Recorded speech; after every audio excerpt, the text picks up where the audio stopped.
Welcome back to QuarinTime. My name is Jack. I'm Hunter. And I'm Ethan. And Jack is back, baby. Jack is back. He's in the sack. Yes. AC/DC He's song. cut loose. I got some color. I got sunburned to hell. I got some time away from quarantine, and now I'm back on QuarinTime here. Wow. So yay for that. You had to quarantine yourself to get back on the show.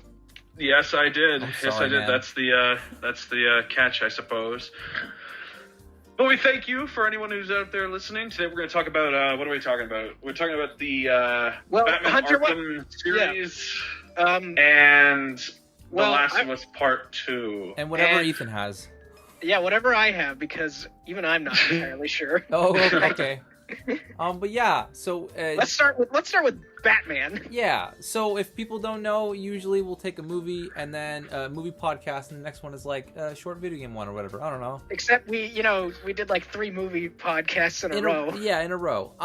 Yeah, we went a bit two balls to the wall. So poor Hunter needs a break, and it's it's good to change it up every now and again. So So, the Arkham series, if people don't know what the hell that is, that's the Batman games. That's the only Batman games you know of, except for the Telltale ones, because people kind of know that one. But yeah, you follow Batman doing his Batman things. People know Batman NES. Oh, that's true. Yeah, Batman NES. what the f*** is Batman NES? You're a purple Batman, and it's a hard NES And you game. Batman your way through it. You do. You don't punch enemies. You Batman them. Oh my god. Yeah. So the Batman Arkham, your way through them. yeah. So the Arkham Yeah. series. I I you want do that in the Arkham series too. You just Batman your way through. Yeah. Well, I mean, you feel like Batman like every single. And then yeah. So today I want to talk about the first game, Arkham Asylum. Okay. That The game one I came played out. the least of. That game came out what? 2008, I believe. I'll pull it up. You keep talking. Okay, so the Arkham series is well known for being one of the most groundbreaking superhero video games of all time. It created a whole genre on its own. 2009. 2009, I was close. So and it all started with this little game called Arkham Asylum. And so Jack, do you have any experience with this game? I had seen back years and years ago, back when I saw my PlayStation 3, PlayStation did their own little, kind of behind the scenes game show, not game show, but behind the scenes, showing off what's going on at the PlayStation Store and what's going on here, what's going on there. I forget what the show was called, but I remember them showcasing the DLC for Batman Arkham Asylum where you get to play as the Joker. And that was my first like experience, well, the games being brought to my attention, I guess you could say. But it wasn't until years later after that until I even played them. I think I was like, oh boy, when did Far Cry 3 come out? Okay, I'll get that. All right, Ethan. 2012, I believe. Let's I say think. yes for now. But either way, I had switched. I had gone from PlayStation and I had moved to 2012. Xbox 360 at that time. So around 2013, 2014 is when I finally got into it, because I remember buying the double pack on 360, Arkham City and Arkham Asylum. And then I played those, and I still I didn't really get into them or take them too seriously. And so now here I am years and years later, and I have it, the Return to Arkham now on my Xbox One. Totally. I have actually, this is the farthest I think I've ever gotten an Asylum right now. I'm at, even though I'm spoiled to the stories and I know what's going on and everything like that, but right now in the game, I'm right after, what did I do? I freed Poison Ivy, and then I fought those 2 giant Titan Goon things, and that's where I'm at. All right. Okay. Ethan, what about you? What's your experience with the Arkham series? My experience with the Arkham series was I knew about Arkham Asylum basically the moment it came out, because that was back in the day of Blockbuster. Okay. Blockbuster. And I distinctly remember going to Blockbuster and seeing Batman Arkham Asylum, and I was like, oh, okay. Then I passed it by because at 9 years old, I was like, yeah, it's a Batman game. It's going to suck because nothing based off of superheroes is good. Yeah, not at that time, totally. Because you had, there was Spider-Man 2. Yeah, Spider-Man 2 was an exception. You have the Lego games. And I think Web of Shadows was out at that point, which is the only other good Spider-Man game until the most recent one. And then there was that Hulk game. I've heard good things about that. Yeah, but I didn't know about the whole Exactly. game. Now Anyway. you listen to me, you illiterate people. There was a great video game known as The Incredibles for the PlayStation 2 that I got. Man. And let me tell you, I played the hell out of that game. How could I forget that game of the year? Jesus. Somewhere. I got it from Santa. I got my PlayStation 2 and Mr. Incredibles from Santa. Mr. Incredibles. But anyway, then after me and my brother heard about the glowing reviews of Arkham Asylum, City came out, and Blockbuster was still around at that time. Yeah. So we rented it for a week. My brother played the crap out of it. I played, like half of it before we had to take it back because at that time we were only allowed to play games on weekends, which dampened our time playing. And then Origins came out. I heard that I just heard it's it's the same thing. Yeah. And then I got the Xbox One. I got Shadow of Mordor. Hell yeah. And Arkham Knight. Those are the 2 games I started with. Mm-hmm. And I played the shit out of Arkham Knight, and I was like, I fucking hate the Bat Tank. And then I played Arkham City all the way through. Yep. Then I played Arkham Origins at a friend's house repeatedly, and I was enjoying it more than Arkham Knight. And then Asylum, I don't know when I played it. I just know I played it at some point and only got about, an hour or 2 in before I had to stop. Okay. So I kind of have the not the same experience as you, Ethan, but similar kind of vibes is that I had no idea I didn't have no idea what Arkham Asylum was when it came out. I knew what the hell Arkham City was because that was around the time where I actually got into video games, around Arkham City that came out. You were a late bloomer. I was. I was born into it. I was born into the Wii, and the Wii didn't have much, so. You take that back. It had Wii Sports. Yeah, and that's all I played for like 2 years. Actually, Wii Force Unleashed is awesome. Oh, I had that. I had the sequel. The sequel sucks. I liked it. I liked because there was a little lightsaber attachment to your Wii remote, and I felt so cool holding it. Yeah, but in the first one, you actually got to swing the Wii had remote. that as well, and I loved having the lightsaber. The problem is mine, for whatever reason, kept blocking the connection, so I'd put it on, and then as soon as I'd start trying to use it, it wouldn't pick up shit! Oh, damn. Because there was this big plastic thing on the end of it. What is it? It's a piece of fucking plastic. It is. It's just plastic, but mine glue. Glue? Mine did a blue. It glue under your Wii remote? It had a blue thing. Okay, so anyway, enough about Star Wars. So, I played the hell out of Arkham City. That was the first game I played. And then I played Origins for like a bit, and I was like, it's kind of the same thing. I don't like fighting police people. This ain't it, Chief. And then I played Arkham Knight, and wow, what a surprise! I'm the only person who likes that game, so I loved it. And then finally, recently, I got, as Jack said, the Return to Arkham, and that was my first time playing. Is that the one that doesn't have the Arkham Origins in the pack? That's correct. They're both remastered. Just call it the Rocksteady pack, because then it would make sense. Well, that's true. But both of them are returning to Arkham. Montreal. Oh, no. You're not returning to Arkham and Knight or Origins. Both Arkham City and Arkham Asylum are both in a Arkham situation. Yeah. So that does kind of anyway. So that was the first time I played Arkham Asylum, and I recently beat it. And I gotta say, from first playing the best game to then an okay game to then one of my favorites, all the way back to the first one. It's so weird, because with Arkham City, right? You start off with Batarang, your explosive gel, your grappling hook, your smoke bombs. What else? Your little doohickey that like remote controls things or whatever. With Asylum, you start off with the Batarang, and that's it. And you have to unlock stuff. You have to get your explosive gel. You have to get your little hacker stick thing, and you gotta. And it's so weird. I wasn't. Hunter, your experience with the Arkham games is a lot like my experience with Halo, where I fucking played the third game and ODST and Reach long before the first and the second game. Yeah. And let me tell you, going back to the first and the second game, made me not like them like other people do.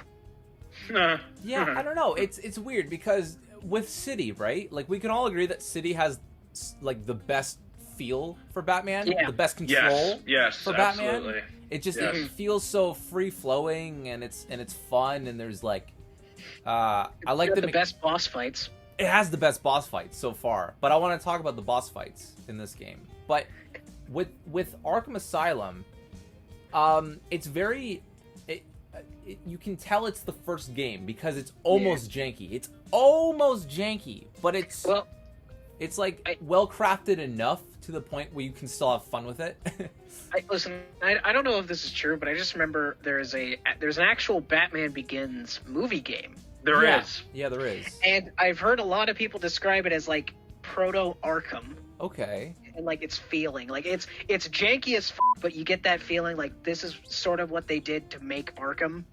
Interesting. I just had like a Vietnam flashback there for a second because I'll tell you right now, no, it is kind of funny, but because I was actually really into Batman as a kid. Yeah. When I was when the Christopher Nolan movies were coming out, like in 2008, like in 2006, I think was Batman Begins.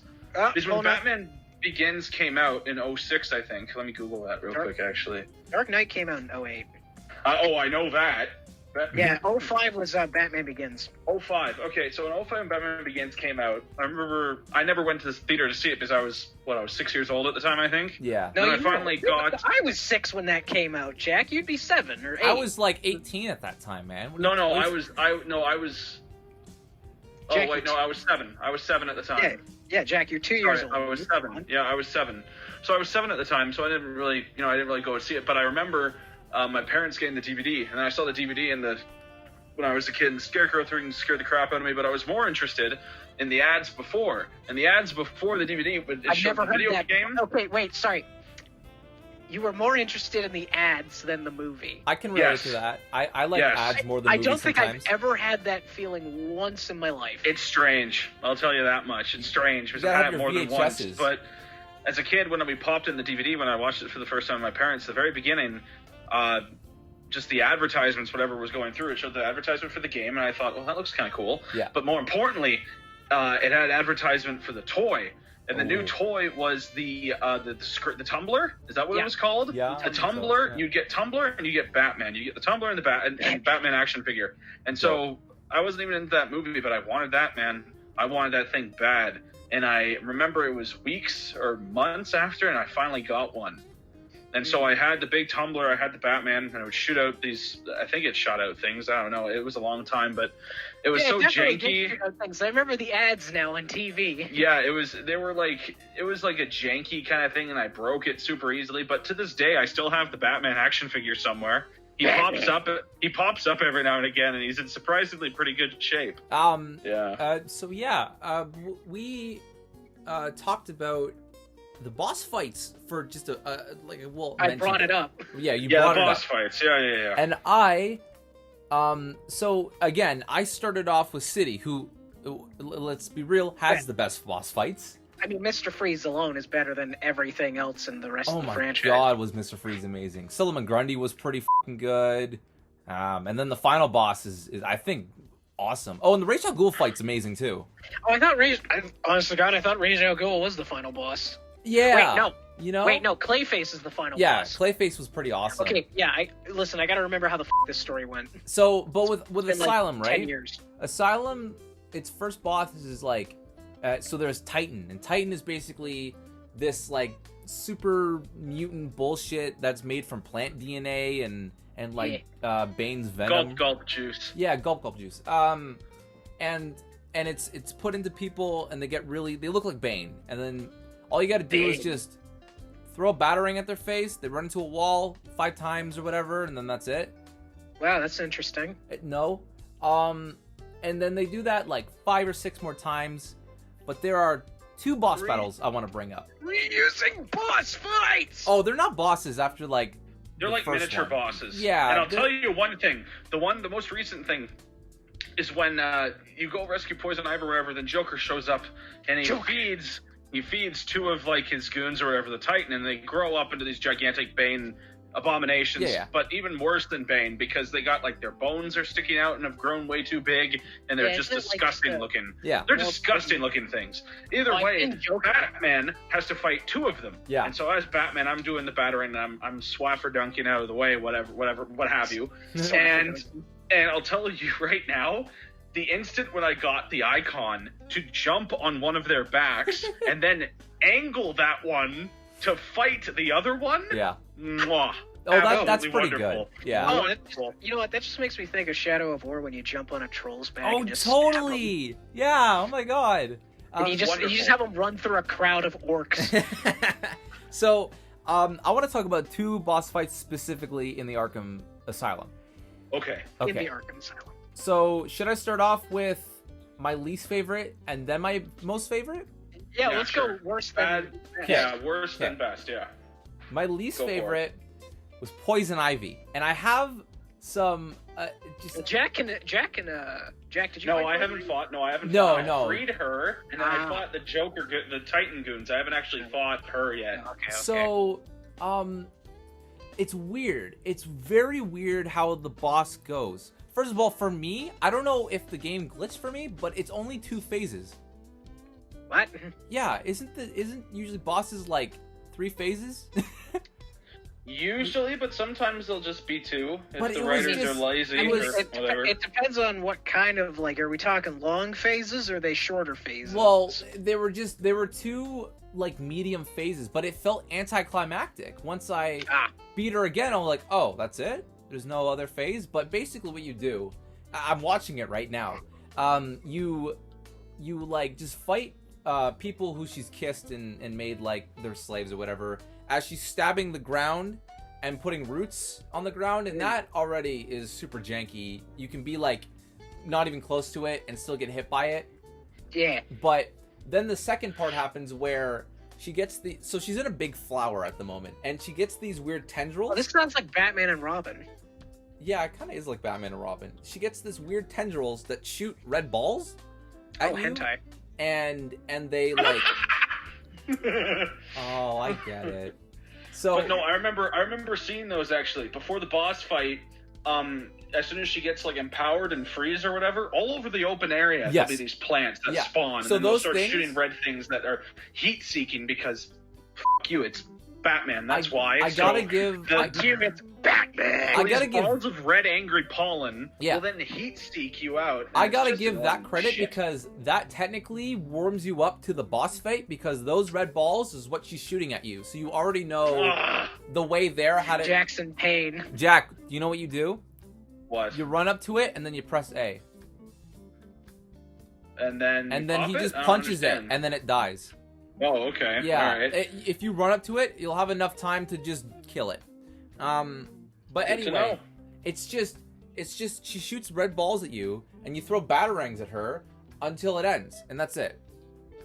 Nice. And that's the whole boss, and it was just so anticlimactic and boring, and I didn't like it. Except for the other boss. And now this is very... The other boss. I would say this is very, like, a negative opinion that people...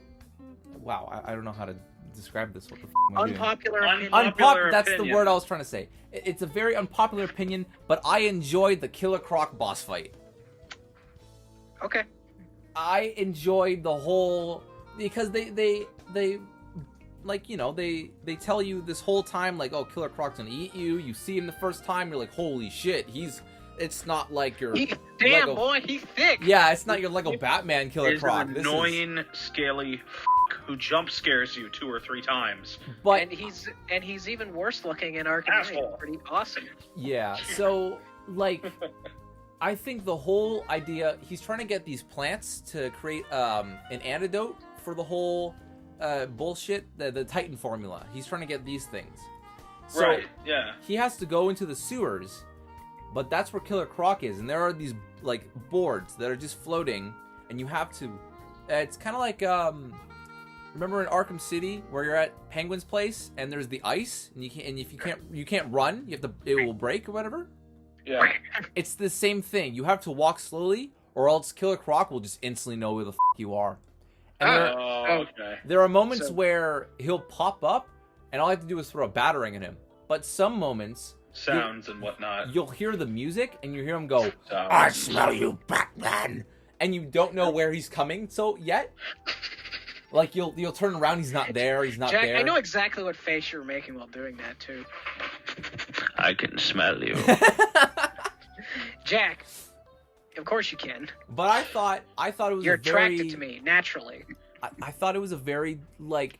It was a well-executed Batman fight, I feel. There was no fighting. No, I felt it was something different. It was tense. It was completely different throughout the whole game, and I thought it was like they throw you into this like environment that you have, like you're sort of just uneasy about, and then like there are once you grab all the little bullshit plants, he starts just fucking breaking everything. You got to run out of there and know exactly where to go to escape, and then you blow up a wall and he falls, and that's the boss battle. But I just thought... And then he comes back later and attacks Scarecrow. Yeah. No, that was actually before. Oh, okay. Yeah. Oh my god, Scarecrow. How did I forget the best thing about the game? Oh yeah, spooky Scarecrow. Yeah. Holy He's shit. freaky, man. Scary skeleton. Jack. Spoopy. I can't wait until you get to the part of the game. I mean, Oh Scarecrow my in God. Arkham Asylum seems a lot better than he was in Arkham Knight. That's because it's a completely I've run different into character. Scarecrow twice already, I think, and it's the same gist, it's the same shtick. Yes, you know, the same he shtick, right? spooks you, But and then you have to sneak around him. But the third time, Jack, oh, it's so cool. Third time's the charm, my man. Dude. Oh, really? Third time's the charm. Okay. There's a part where like I forget. Is this Ethan? Do you remember? You remember the third time that I'm talking about? I mean, I know what happens. I've yeah, seen but the game. is it when he's walking in the hallway and he? No, I don't. I don't know that. Okay, never mind. So the different part. So he's just walking, right? And all of a sudden, your game like glitches out and it freezes. And all of a sudden, it goes back to the opening cutscene, except Joker is now in possession of Batman, and he's like, it's role reversal. Oh, that's cool. And like, and you see like all the guards and all that, and Commissioner Gordon are being lined up to like execute and all that. And there's a part where sounds like Batman v Superman, Dawn of Justice. There's a part where like in the opening cutscene, there's like a doctor who looks at Joker and he's like, I just gotta check him. But in the role reversal, Scarecrow's the doctor and he's like, yep, he looks stupid. And then it cuts to a first person of Batman, and then Joker pulls a gun at him, shoots him in the head, and it's a game over. And it says, what did it say? You know how when you die in the game, there's like tips on how to beat him? Yeah. It said, dodge the bullet when he shoots you in the head. Yeah, no, that's the cool thing about those games is whenever, especially if you're in a boss fight and you die, it'll show the villain, like the screen will go black, then the villain will come over and just talk shit to you, but at the same time, the screen will like give you a tip and be like, if you don't want to, do you not want to get raped by Bane anymore? Here you go. Here's this I think the only time in the Arkham series I actually had like issue with any of the game was Bane in Arkham Origins. I found him very just annoying to fight. Now, see, I've never played Arkham Origins. Well, I've played it, but I don't have memory of it, like, whatsoever. Oh my god, dude, did you at least fight Deathstroke? Yeah, I mean, that's when, after that, when was it? I gave up when I was about to fight Firefly, my favorite Batman villain. Dude, Firefly is so much better in that game than he is in Arkham Knight, because I didn't mind it. I didn't mind because it feels they just tacked him into Arkham Knight because it's like, oh yeah, they made Arkham Origins. We got to make it a tie-in to that. Well, I didn't care because I got to arrest Firefly and he's sitting in a jail cell with Professor Pig and fucking all these other guys, and I just kind of enjoyed walking around and talking to them. I don't care about his quotations boss fight in Arkham Knight where you just chase after him like he's a car. Well, I think it's kind of like. Well, you know what he does in Arkham Origins? He fucking blows up a bridge, and you're battling him on this bridge as he's blowing it up. Yeah, I think I couldn't figure out what to do, and I think I turned off the game after that because I just didn't enjoy it. What did you think of one of the Harley Quinn bosses? One of the Harley Quinn boss fights in the game where she's got like the static electrical floors, and you have to hop from each one to each one. I didn't mind that. What'd you think of that one? I didn't mind that. It was more like Harley Quinn was like. I don't know, in the game, like in the Arkham games, Harley Quinn, I think is, an important enough character, but I will say the one thing, this isn't my unpopular opinion. Tara Strong, she's done so much voice work over like decades, and she's great. She's fantastic. I fucking hate her as Harley Quinn. Because she's trying to do an impression of Harley Quinn. I still like her. She is in a bunch of them. Yeah. She's done it in almost all these video games and all the animations and all these animated shows for the past like almost 10 years, if not a little bit more. And this and this and this. And it's in my opinion, it's just way too high pitched, and it like stabs my eardrums. Yeah. And even though the emphasis on the words is kind of nice, especially with the accent, because the original voice of Harley Quinn, which was when she was created in Batman the Animated Series from the 90s, she was voiced by Arlene Sorkin, who is still a Harley Quinn in Arkham Asylum, I believe. No, Tara Strong is. Really? That's what we're talking about, Hunter. Tara Strong is. Well, I knew she was in Arkham City. I knew she was Harley Quinn in that. Hold on. No, I'm pretty sure Tara Strong. This Batman Arkham Asylum was the first time Tara voiced Harley Quinn. Interesting. Give me the name, Jack. I'm gonna search her up. Arlene Sorkin. Hold on. I almost have this. Okay. You keep talking, motherfuckers. I'm looking this up.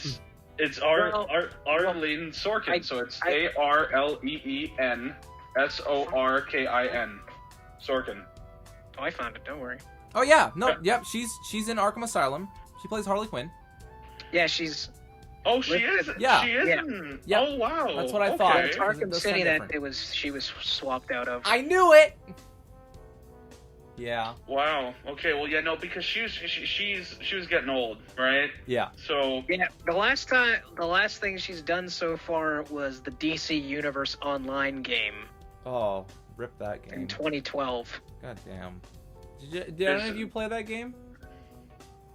No, because the thing with Arlene Sorkin, I think she just nails the voice. The voice is great, but unfortunately, when Tara does the voice, when she's trying to mimic that accent or that tone, she has to crank it up to like. Yeah, and it's just it's infuriating. Bless. Like I've heard much worse. Like the new, there was a couple of years back, the DC animated movie called Harley Quinn and Batman, or Batman and Harley Quinn, or whatever. Yeah. The voice actress they got for that, she's atrocious. Wasn't that Penny from the Big Bang Theory? No. She plays Harley Quinn animated series, and she's perfect. Oh, okay. She's I knew she was in something, but you know what? I don't know why I fucking hate Margot Robbie in the DC movies as Harley Quinn. Well, I just don't like the DC movies in general. So. Well, yeah, but I just don't like its own little thing. I don't like her. I just don't like her at all. And it's not even like a Margot Robbie thing. I don't mind her in other stuff, but just in this, I fucking hate her. Yeah. Do you hate her voice? Do you hate the look? I hate everything. You hate everything. I hate every little bit of it. It's just fucking annoying to me, and I hate how much Harley Quinn is pushed nowadays because I'm sick and tired of it. And when they announced that DC animated series with her, I was like, "Good God, I'm sick of it." And then you showed me clips of it, and I'm like, "Oh my God, they're finally doing something." It's delicious. Fun with this character. This is a disclaimer out there to anyone listening right now. Go watch Harley Quinn the animated series. You can find it. It's on Amazon, I believe. It airs. Yeah. Since we're Canadian. For those of you who don't know, if you're listening, whatever, it's not available in Canada because its main channel or hub or wherever it's from is from DCUniverse.com, and that's only available in the States as far as I know. But anyway, please find a way to watch the show. It stars Kelly Cuoco, who voices Harley Quinn, and Lake Bell, who voices Poison Ivy. Yeah. And also the first 2 seasons have already been released. They must have made them all, together, right? And they've decided to split all the episodes into 2 separate seasons. And the way they've left it now, it's completely open for interpretation. It says at the end, question mark at the end of the 2nd season. It still hasn't been confirmed for a 3rd season yet, but it's abundantly clear that with the viewership and the it's gonna get positive one. Don't review, you worry, buddy. We will be getting the 3rd season. Oh, yeah. Like, we have to. It's not Swamp Thing. No, did you guys actually man. Swamp Thing got went picked up? way over budget. Swamp Thing got picked up by another. Oh, did it? Yes. Oh, Swamp Thing deadass actually got picked DC up. dropped their own character and gave it to someone else. It was. Hold on, I gotta Google it real quick. Swamp Thing season 2, because I heard about this because it's a really good show, but then it was canceled because it's so expensive to make. Yeah, I've heard good things. Galactica. Swamp Thing. News. Thanks, I'll have that clip now. Okay, news here. Yeah, you can use that anytime you want, baby. Don't say that again. Swamp Thing. I'll say it again. Listen, you know what? Now you're going to make me say it again by using that audio clip of me saying it. No. I'm not gonna do it. I don't believe you. I have so many clips of all you talking that in the future, if you guys get famous before me... You can make a YouTube poop of us saying whatever the f*** you want. Guys, if you get... According...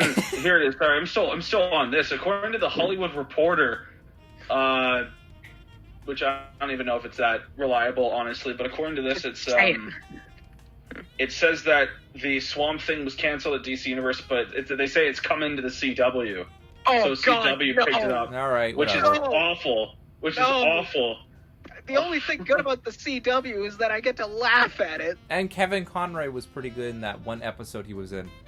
Yeah, but he was a terrible... I mean, he was good, but it's just not a fun or good version of Batman because he's a fucking psychopath. He was the Kingdom Come Batman. It was based on some... Yeah, but, like... he's, like everything else in Batwoman, the TV series, they are no match for the powers of Batwoman and I still want to see Kevin Conroy in a Batman costume. I still want to see that. Yeah, they didn't even give us that. That would have been amazing. Okay, Ethan, what do you have to talk about now? Anyway, my thing... My thing is, I have two things, but the first thing is so short it's a footnote. Wait, are we moving out of... Hunter, are you done talking about Batman right now? Are we moving out of this already? Okay, well, I enjoyed Arkham Asylum. I thought it was very... Yeah, give your final thoughts. I thought it was good. I understand. I'm glad that it started a franchise in which I love. Mm-hmm. I hope it doesn't continue. I hope it... Yeah, there's been so many rumors of Arkham 5. I don't care. Make it about, I don't know, Nightwing or there was something. Or just do anything else Batman related outside of the Arkham universe and make it something new. Or a Flash game. There was banter around the water cooler at Rockstay there, but unfortunately it's been debunked. But there was rumblings a few months back that they were working on a Superman project. Yeah, I know. Dude, and wait, hold up. I don't think that can be done. A good Superman game? That's just like a cursed... that's cursed... To be fair, when was the last time someone tried? Lego Batman Superheroes 3. That was a pretty good Superman game. Well, that's a Lego That's Batman a Lego game. Actually, that was actually not... Oh, shit, wait. No, DC Supervillains, technically, because Superman was in that. Well... By the looks of it, one of the last real Superman games was Superman Returns. Yeah, I just typed that into my search engine there. I just typed that. I hope a Flash game, Oh yeah, Flash would be cool. That wouldn't be hard at all. Have you ever played Saints Row 4? Implement that. Done. Implement that. I mean, you know what I would like? Dude, Iron Man, just take Anthem. You're halfway there. Yeah, isn't there that... like Avengers game that's coming out soon that's probably not going to be good. Yeah, it's probably going to be okay. Anyway, my two things. Yeah, two things, please.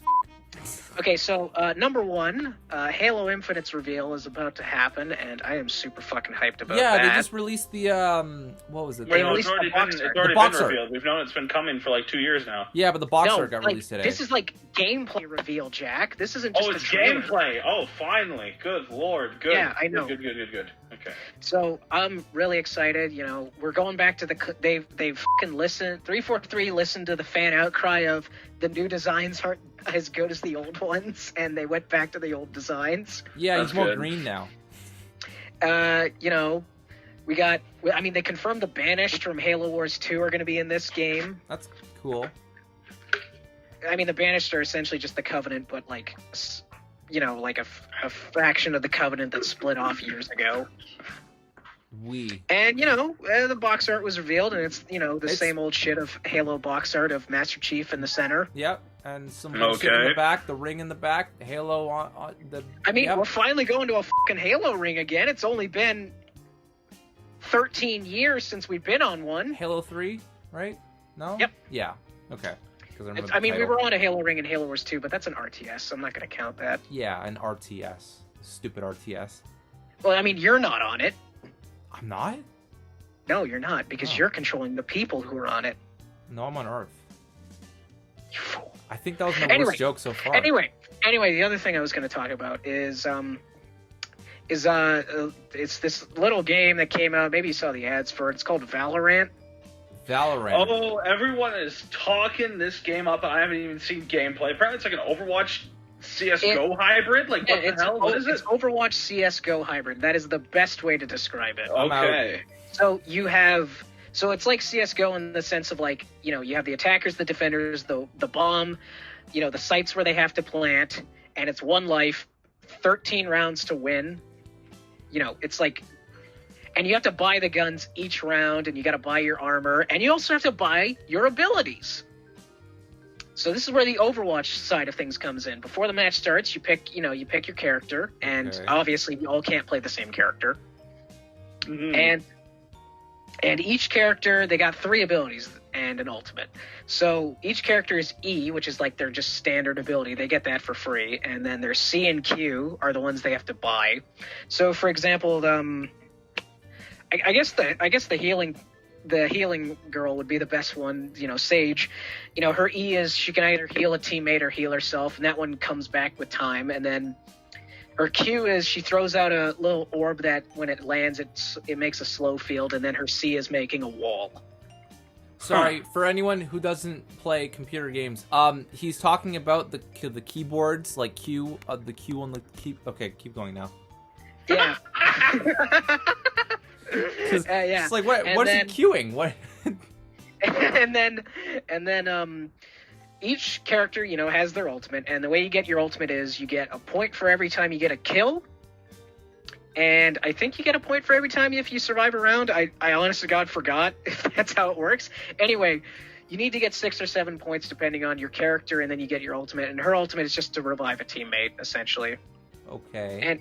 And yeah, it's weird because normally I don't like these. I'm not a big fan of PC gaming in general, of playing an FPS on PC, because I don't have a good enough PC to play half of them.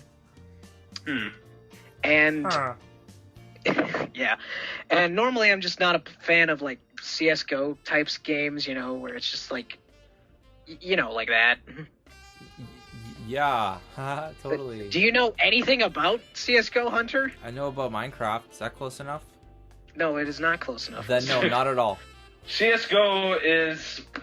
It's a shooter. You can't aim down the sights. You die super quickly. I've never liked it, but it's a big thing for a lot of people. Oh, and if you can use a sniper rifle, then you're a fucking god. Counter-Strike. And global offensive. Oh yeah, and don't forget, people are switching weapons every fucking millisecond because goddamn they have ADHD or something. Like, you might have gone through YouTube and seen videos of like knife unboxings. I was about to say I've seen videos of guys sliding down things with knives in their hands. Yeah, that's probably the same thing. That's exactly it. Okay. Yeah. But yeah, I guess it's just like I just wanted to talk about it because it was like I finally found one of those games I actually enjoy. Wow, and I'm so happy for you, Ethan. Oh well, because Hunter's the kind of guy that's like, oh, FPS, I'm going to degrade it to its lowest points and not treat it as if it's a game. No, I'm gonna treat it like a first-person shooter. No, you literally. This is how you describe FPS as Hunter, okay. And I'm almost gonna quote you verbatim. Please do. You look at someone and shoot them. That's all you do. That's what you do in the fucking game, Ethan. Oh look, someone. You know what you do in a fighting game, and I love fighting games. But Hunter, you know what you do in a fighting game, Ethan? You punch and kick people. Exactly. I'm just describing games on their basic level. You know what chess is? On the most boring, nondescript, dismissive level that makes you sound like an idiot. If I was talking, hey boys. Yeah. You know what Mario Kart is? Yeah. What is it? It's a game where you drive. Wow! If I were to on the same describe... track around and around, and you throw animals at other people. Yeah, pretty much. And dead people. You're going way more. Good. You're going way more in depth than we did. See, if I were describing a video game to a blind... I was going to say deaf, but then they wouldn't hear me. A blind person, right? If I was describing it to Helen Keller, I would have her place her hands under running water and then somehow speak through the water. The vibrations of the water would tell her what of the water. No, you'd write it out, but you'd write it out in Braille. Listen. So then she can understand. Listen, if I were to describe a video game to a blind person, right? I'd say that game. You see. Oh. Did you have a fucking brain aneurysm? I like how you guys didn't get that at first. I'm so happy. Oh my god, Hunter, the way you worded that. When I'm describing to a blind person, I would say, you see, oh. Well, that's right, you're blind, you can't see. Yay, Hunter's blind joke for the day. Whee! Oh, that's important. Jack, I want to ask you a question. When have we ever been in good taste? I mean... I've never tasted you guys, so I don't know. Hunter, that's a lie and you know it. That's a lie.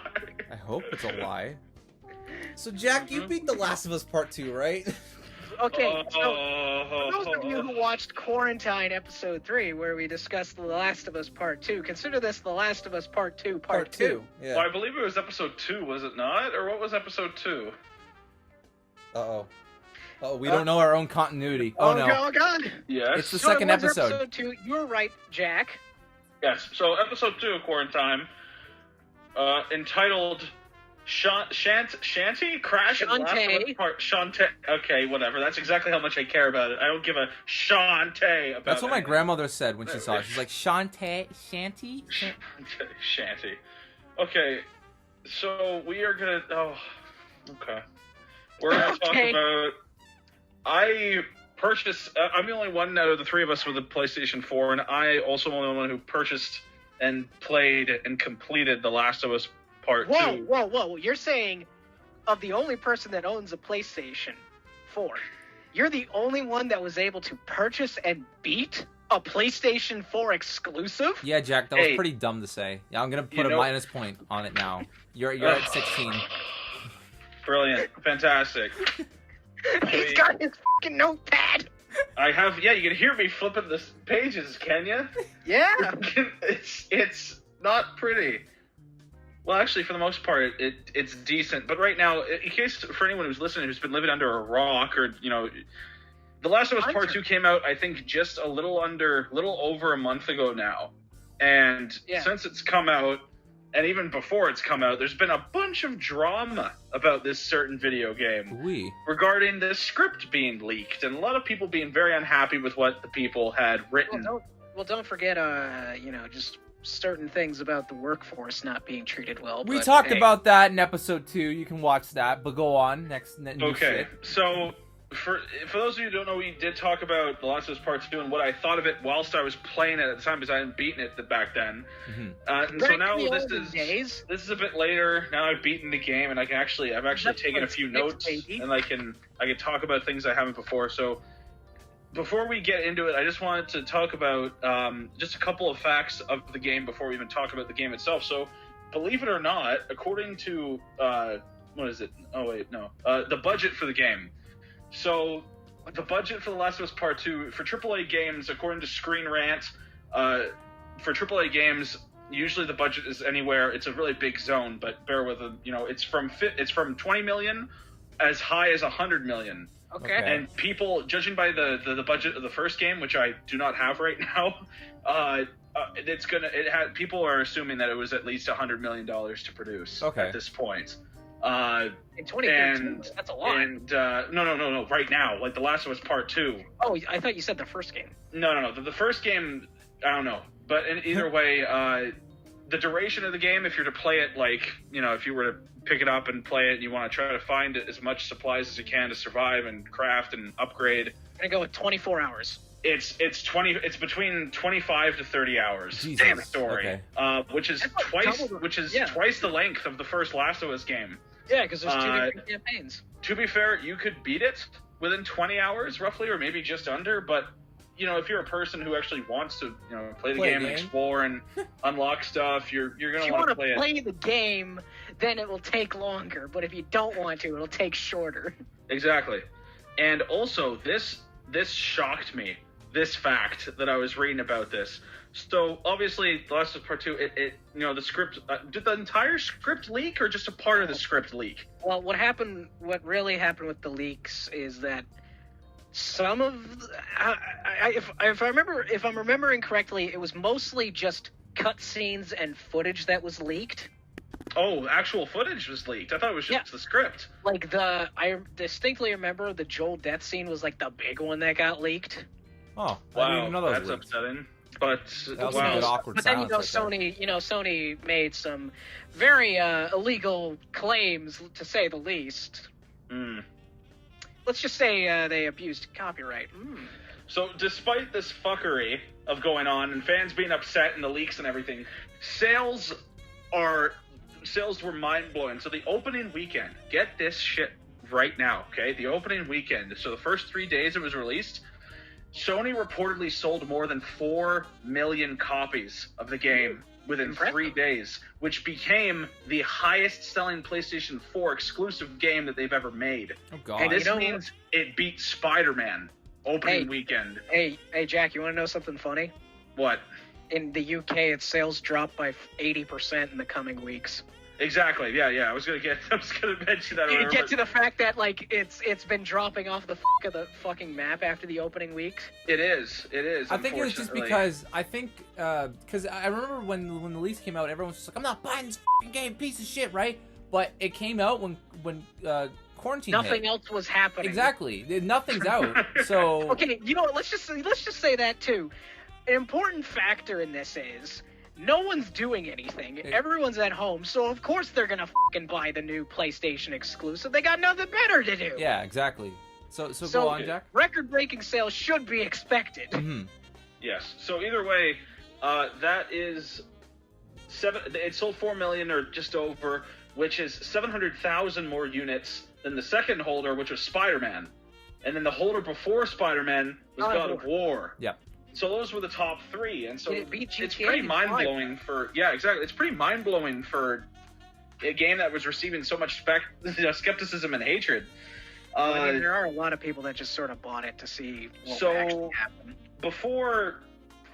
so that was just a couple facts before, but now that I'm going to try to do it quick and broad, over a brief run-through of what I think of the game, what I think of the graphics, the gameplay, the characters, and the story. That's basically what I've broken it down into. So to start, the easiest thing to start with is the graphics, I guess. Yep. And the graphics, it's the best. I think it's the best looking game I've ever played. Ooh. I think. And PlayStation 4. PlayStation 4 has always been, or the PlayStation in general has always been setting the milestones of the best looking games of generations of that generation. Remember the Order 1886? Oh my God, that game still looks amazing. Yeah, exactly. So and same with Killzone 2 at the time. When Killzone 2 came out with the PlayStation 3, whenever that was, it was factually the best looking game ever made at the time in PlayStation 3. Never mind. Forget it. So it is only at 30 frames per second. That's what it runs at, but it's for the amount of graphics and everything going on screen, it's quite mind-blowing. The sound design and how many little snippets they've added in here and there, especially with what you pick up, especially with melee weapons, which you can pick up. You can pick up pipes and machetes and other stuff, and you can customize and upgrade the weapons, but you can actually hear the weapon banging against the Ellie's backpack or whatever. You can actually hear them tinging or whatever. And especially there's little mannerisms that the characters that Ellie has. Ellie has a couple mannerisms. Abby has a few. She has she has Ellieisms, and one of them is, like, since I'm replaying it now, I saw it, is that Ellie was biting her nails, and you could actually hear, like her, like, 9 on her. Yeah, you can actually hear a 9 on her. Now I'm gonna ask you, Jack, are you playing this game with the headphones on? Yes, I am. I'm playing with them on and off. It depends, like, if they're charged up or not. Gotcha. Depends. So, the sound design it's really specific and, really down in there. It really helps, immerse you, everything like that. The range of locations is good. We go from the majority of the game takes place in Seattle, Washington, for those of you who don't know, but it also takes place in Wyoming a little bit during the winter, and also Wyoming during the spring when we go to Seattle. And then even later in the game, you go down to California, which was a big surprise. But the range of locations is quite broad, different interiors. They put a lot of work into it, obviously. We've been waiting for 7 years. On the main menu, there's a model viewer and a concept art. Ooh, I like that. different menus. Hell And so yeah. as you play through the game, you actually unlock points through completing missions in the game, or just progressing through the game, or getting trophies. You get points, and you use the points to unlock these bits of concept, like the models of the model viewer That's fun. of, like, Ellie, or the clickers, or Abby, whoever, whatever character. Jack, this sounds a lot like at least Jak 3 did this, where there was this whole thing of, like, the model viewer in Jak 3, and it was very funny because they actually got the actors, when you were looking at the models of the characters, some of the actors just had lines like they were actors in the game, like in the game Oh, world. really? Yeah, and it was really funny listening to that. The f is Jak 3? Oh, wait, Jak and Daxter. Okay. Yeah. Yeah, I mean, they don't call it Jak and Daxter 3. That'd be stupid. They did call it. Okay, yeah, sorry. So, and again, this game, so far as I've played it, it has not stuttered once. Well, it has been like completely in a noticeable way. In a noticeable way that I, and I have, like, over 20/20 vision, and my eyes are glued to the screen, and I haven't noticed any stutter, which is pretty mind blowing, because I'm used to it at least a little bit. Any oddities and, like, glitches and stuff? No, some other people have found glitches and stuff, but I didn't have that issue. Like the worst I saw people have was like one of them when they were sliding down a mud hill, and something weird happened when they did that, but, like, nothing game breaking. Bro, glitches make the games better. I don't even care. If your character is just standing on, like, a shelf with 1 foot and jittering really fast, that's hilarious. Yeah. And so so overall, the game looks and sounds great. It's awesome. These people look like people. I'm not going to be surprised. How about the music? In 5 to 10 years, music is music. The Last of Us music. Depressing. It's depressing, yeah. And it's guitar mostly, and it never. I'm biased because I was never too big into the music style of the first game, and there's a lot more intent. I'm sure that if I go back and I'm like, wow, the music really made it, and I didn't even notice it at the time because I was invested in what was going on with the characters. Probably works better. So it's the music just makes everything probably so much better, and I just didn't notice it. Yeah. And so so graphically, and the sound design, everything like that, the guns, and the the people, the environments, it's really all quite splendid. If I had to, splendid's a good term. But then we get into the gameplay, which is kind of a mixed bag, in my opinion, especially going through it. Is it just like the first game, but, like, minorly tweaked? It is like the first game. I mean, there's a jump button now. There is a jump button now. You can go prone now.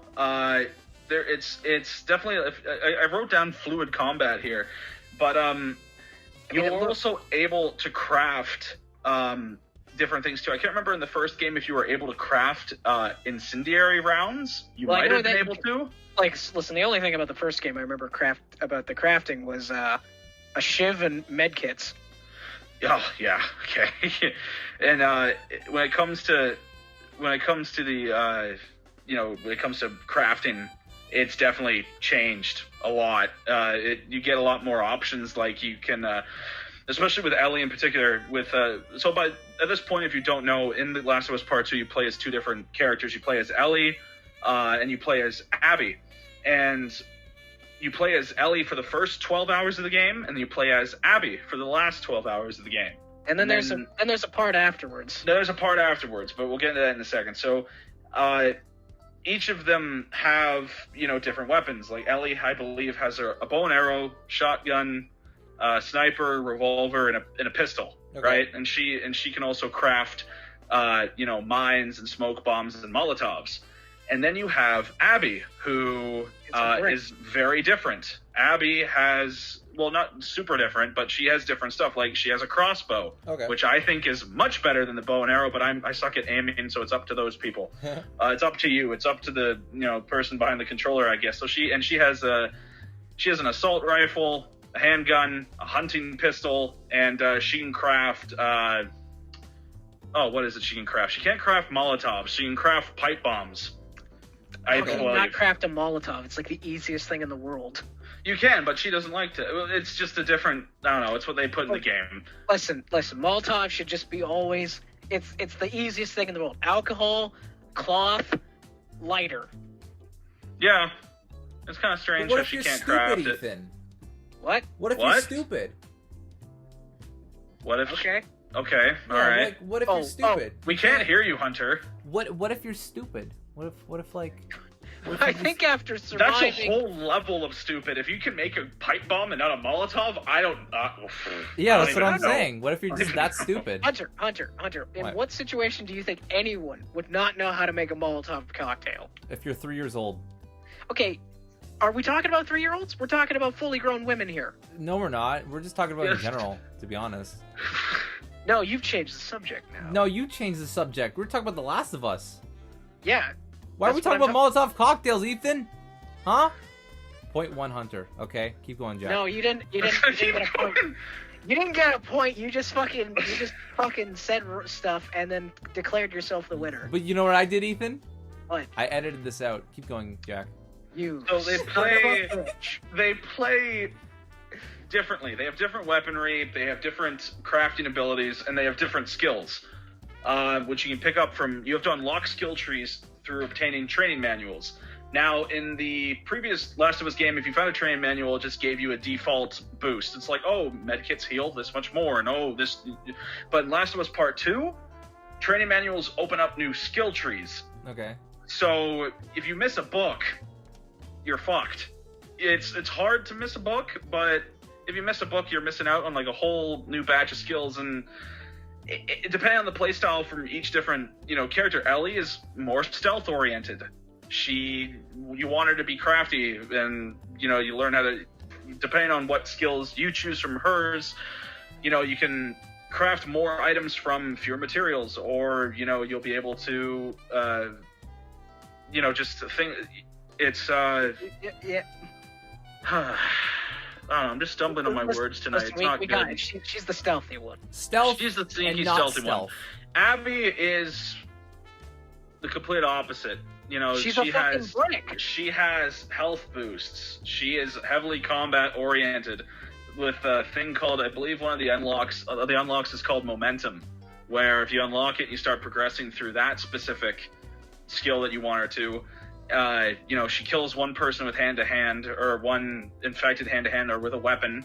It triggers momentum, and as long as momentum is activated, every single hit will be an instant kill for a certain amount of time. Oh. Cool. And so, different women, different characters, different, training manual. Yep. There's also the workbenches, which I think are pretty cool. Workbenches are scattered throughout the missions of each level, and guess what they're for? They're used for improving your weapons. Oh, okay, what a surprise, right? And you have to collect, bolts throughout the world, like gears. In the first game, you have to collect gears throughout the world, and it's really quite cool because each weapon has a unique animation for each single upgrade. Cool. And so you're able to see them like, oh, if I'm playing as Ellie, I want to add more damage to my sniper rifle. Well, I select that, I confirm that, and then it goes into like a short little, not like a short, I don't want to say cutscene, but that's kind of what it is, where the view doesn't change. Is that we just see, the hands of Abby or Ellie, and they break down the gun, and it shows them cleaning the part or creating a new part to add on to it. Yeah. And it's different for each weapon, different parts of, each weapon, if you want to increase, mag capacity or damage or scopes or, whatever have you. And that's just a little satisfying thing I kind of like. All right, yeah. So the workbenches are just a cool little thing. I just got a kick out of watching, Abby or Ellie working on their guns. So that was kind of cool. Mm-hmm. Again, the combat, the gunplay, the guns feel really good. The melee, they added in a dodge ability now, or could you do that in the first game too? I can't remember. I don't know. I'm gonna say yes. Okay, so the dodge is kind of, I've always sucked at dodging. I don't know why. I'm not good at timing events and stuff. I'm not good at timing and stuff like that. So Abby, I had a lot more fun playing as, because it's Abby, I just went balls to the wall. I had more health. Yeah. And with Ellie, I had to be more careful and sneaky, and I'm not very good at that. Jack, it sounds like when you were playing as Abby, it would be exactly what you were doing in an apocalypse, just punching people. Yeah. So the gameplay, it's kind of a mixed bag, especially since the collectibles, even though they're not that big, it's still kind of a gameplay element where Ellie looks, you'll find like superhero trading cards, and she talks about having that little thing she does. Abby collects coins. Okay. So you find coins. These things they're pointless, right? Yeah. They're pointless. It's just they don't even give you points. It makes sense. You get a trophy if you find all of them. You have to find all of them, I think. And there's a trophy you get. There's always that 50 gamer score, bro. Yeah, and there are a few instances that there are different opportunities or different places where the combat changes a little bit, but nothing too major. There are actually boss fights in this game where you get these big ass people from this one faction who are just monstrous, gigantic people. And of course, each time there's a boss fight like this, Abby or Ellie accidentally lose their, weapons. They don't have them at the time, so you have to dodge and fight them. And convenient.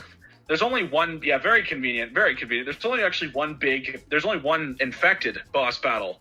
Yeah, Jack, let me just say something that, I figured as I watched, someone play this game, I kind of forgot there were zombies in this universe for a bit. It feels like The Walking Dead in the later seasons, where the zombies are just sort of, there. Yeah, that's exactly it. It's because the setting has changed from going across open country to every location we're in this game. It's a heavily populated area of humans, because we go from Jackson, which is Ellie and Joel's place. Yeah. Where they end up at the end of the game. Then we go all the way to Seattle, which is the central for it's the WLF. That's Abby's faction, the fuckers who killed Joel. That's their faction, the WLF, the Waterfront Liberation The Washington Liberation Front, I believe they're called. And so that is their home turf, is Seattle, and there are thousands of them. And then aren't they fighting, the wolves or some shit like that? No. WLF, they are the wolves. They have the wolf on their patch. Okay. They fight something called scars, or the proper term... Those are the guys that are, whistling all the time. They're the cultists. They don't believe in technology. They hang people up and cut them open. But they use guns. Yeah, there's convenient loopholes. Convenient loopholes that's mentioned of it. Like all cults, there's a bit of a loophole. There's loopholes, yeah. So the gameplay, the enemies, aren't really too different. We have two new infected. Oh, really? We have two new infected. We have one, I forget what I think they call them ramblers, and they just pretty much spew out toxic gas. So they get too close to them. Oh, that's ironic. They're a spitter or whatever, and also when they die, they unleash a big amount of it. And so the boomer. Yeah, those are exactly Left 4 Dead enemies. It's kind of Left 4 Dead type things. They're annoying. There's also the I forget what they're called. The Charger. They're scurriers. They're like Oh, do they climb on the walls? No, they're so fucking annoying because they can detect you from a mile away, and they'll run away. They'll run and hide, and they'll come out and fuck with you a little bit, then they'll run away and hide again. I like those enemies. And they're annoying shit. It sounds like Aliens Colony Marines, except if it worked. Yeah, no, and then the human enemies, they're humans. They're humans. There are big ones and there are normal sized ones. That's it. And there are dogs. And there are dogs, too. People walk around with dogs. But dogs, I never had a problem with them. I would just kill them from a distance. I never got into a tussle with a dog, actually, close quartered. I would just get rid of them. is they're pretty slow. The dogs are really slow in this game for some reason. That's odd. Dogs are pretty fast from Dogs are usually pretty fast, yeah. So gameplay is a very mixed bag, in my opinion. Like, it feels fluid for the most part. There's enough variety in there. Before we move on from combat, before we move on from gameplay, safes. Is it the fact that they leave the fucking note right next to the safe? There are safes. There's actually a trophy. There's 2 trophies. If you find all the workbenches in the game and if you unlock all the safes in the game. Hunter, there are safes. They're in secret areas scattered throughout the game, right? Like, you need a combination to get into them. Okay. So obviously it makes perfect sense to have that combination written down on a piece of paper a room away. Or if it's not written down on a piece of paper, super easy to figure out because someone else wrote a piece of paper hinting at the code of the safe. Why couldn't you just find it in an enemy nearby? Like, you kill them, And wait a second, Jack. You're telling me that in this occupied city of Seattle, where the WLF are currently working, they never found that piece of paper to open that safe? Exactly. It's That's a bit suspect and video gamey, but yeah, sure. So Jack. Yes. You've discussed this game, and so far it sounds like a video game. Now let's discuss the part people dislike about the game. What's the part that people don't like about it? Because Jack, I'm getting to that right now. Jack. Yeah. You've already mentioned that the game's like double the length of the first game. That's correct. Do you feel the game is too long? Yeah, that's a question. Really? No. The game doesn't feel too long to me at all, actually. The pacing seems quite fine, actually. Perfect. I felt... It's just that from what I've seen, it's just felt like it's very dragged out in certain spots, or like... Well, to be fair, Ethan, you're not playing it. You're watching someone else play it. Yeah, I'm watching someone else play it, and it still seems too long. But it's not... It's a game. It's meant to be played, not watched. Yeah, it's a this game is like half a movie. Wow, Jack, you gained your point back that you lost. Congratulations. Okay, whatever. All well, right. I wish I knew what the it was. You know, Hunter, I'm really excited now. So now we move into. So again, it's a game. It's a good-looking game. Gameplay is a mixed bag. There are good and bad things about it. Now we get into the reason why everyone's fucking angry with this game. Finally, I don't understand what. Okay. Which is the characters and the story primarily.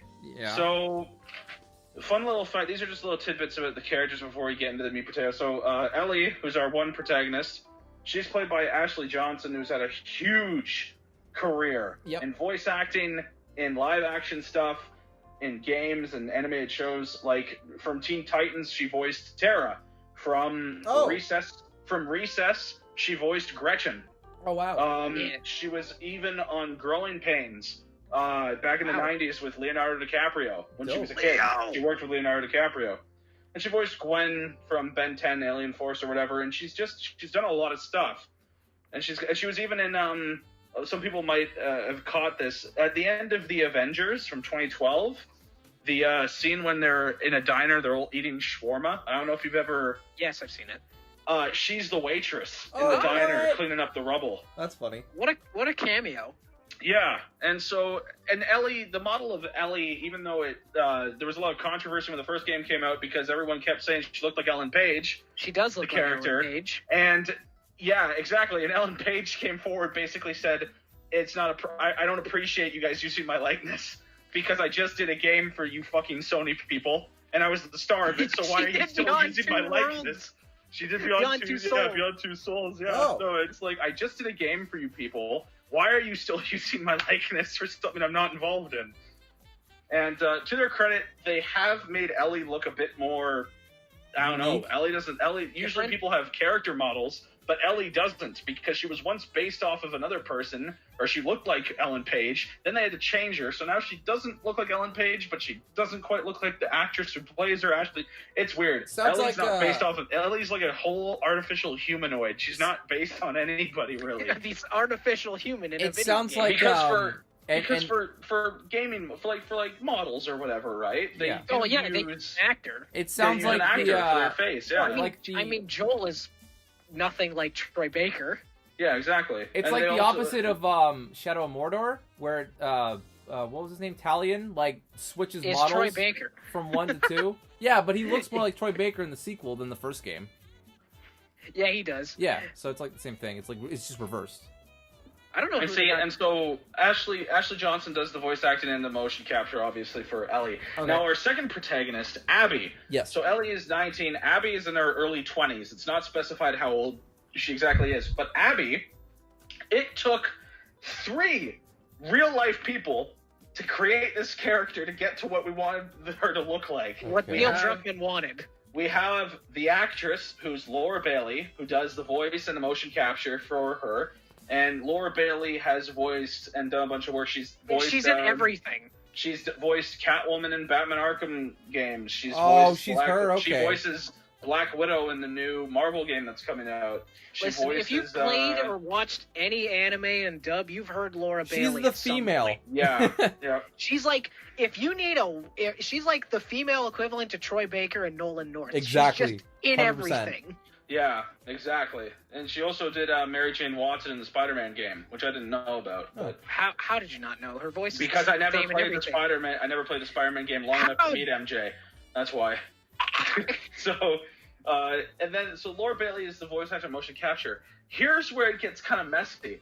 So the base model for Abby is an ex-employee of Naughty Dog named Jocelyn Mettler. Okay. And so her face that's Abby's face is her face and, whatever. And then the body type. So if you've never seen Abby, the character, photograph, or gameplay or whatever, Abby is Hunter, built look like it up. Abby's look like wait, Hunter, look up the actual real life woman they based the body work off of. Holy f***, she's ripped. There is a real woman, the real exact body type they actually took from, and the woman, she's a CrossFit athlete, and her name is Colleen Foch. And so it's Colleen, it's Colleen, and then Foch is spelled Fotschch. Is there a sex scene in this game? There is No. a sex scene in this game. Yes, there is one definitely. Yeah. There is clear thrusting being done, and we see it. Well, Yeah, we don't so see anyway- it, but we see the effects of it. Let's go with that. But either way, Colleen Foch is a fucking animal, and it's actually Which is quite bewildering to me how, the body type is pretty close to Abby's, and so this is what the 2 main characters look like. But now we must get into the story, basically. Okay, so are we gonna just start? Are we gonna start at the beginning, or are we gonna just jump ahead? So no, I'm gonna try to keep this as brief and as to the point as possible. It's so 1 hour later. within the first 2 hours, Joel, protagonist who you played as in the first game 7 years ago, and is quite beloved, he gets beaten to death with a golf club by Abby. Yes. Who unbeknownst to anybody playing, Yeah, is going to and be the by the way- protagonist down the line. Oh wait, Jack, can I give you a little information? Yeah, sure. Neil Druckmann, the guy who's behind this game, the creative director of this game. I know, yep. He tweeted out saying that Ellie will be the only playable character in The Last of Us 2. That's a bold, stone-faced lie. In fact, Abby wasn't even revealed until after the leak showed Abby was even in the game. That's not true. Abby was revealed before then. No, she wasn't. She was. Yes, she was. In what capacity, Jack? When was she revealed? The cinematic trailer.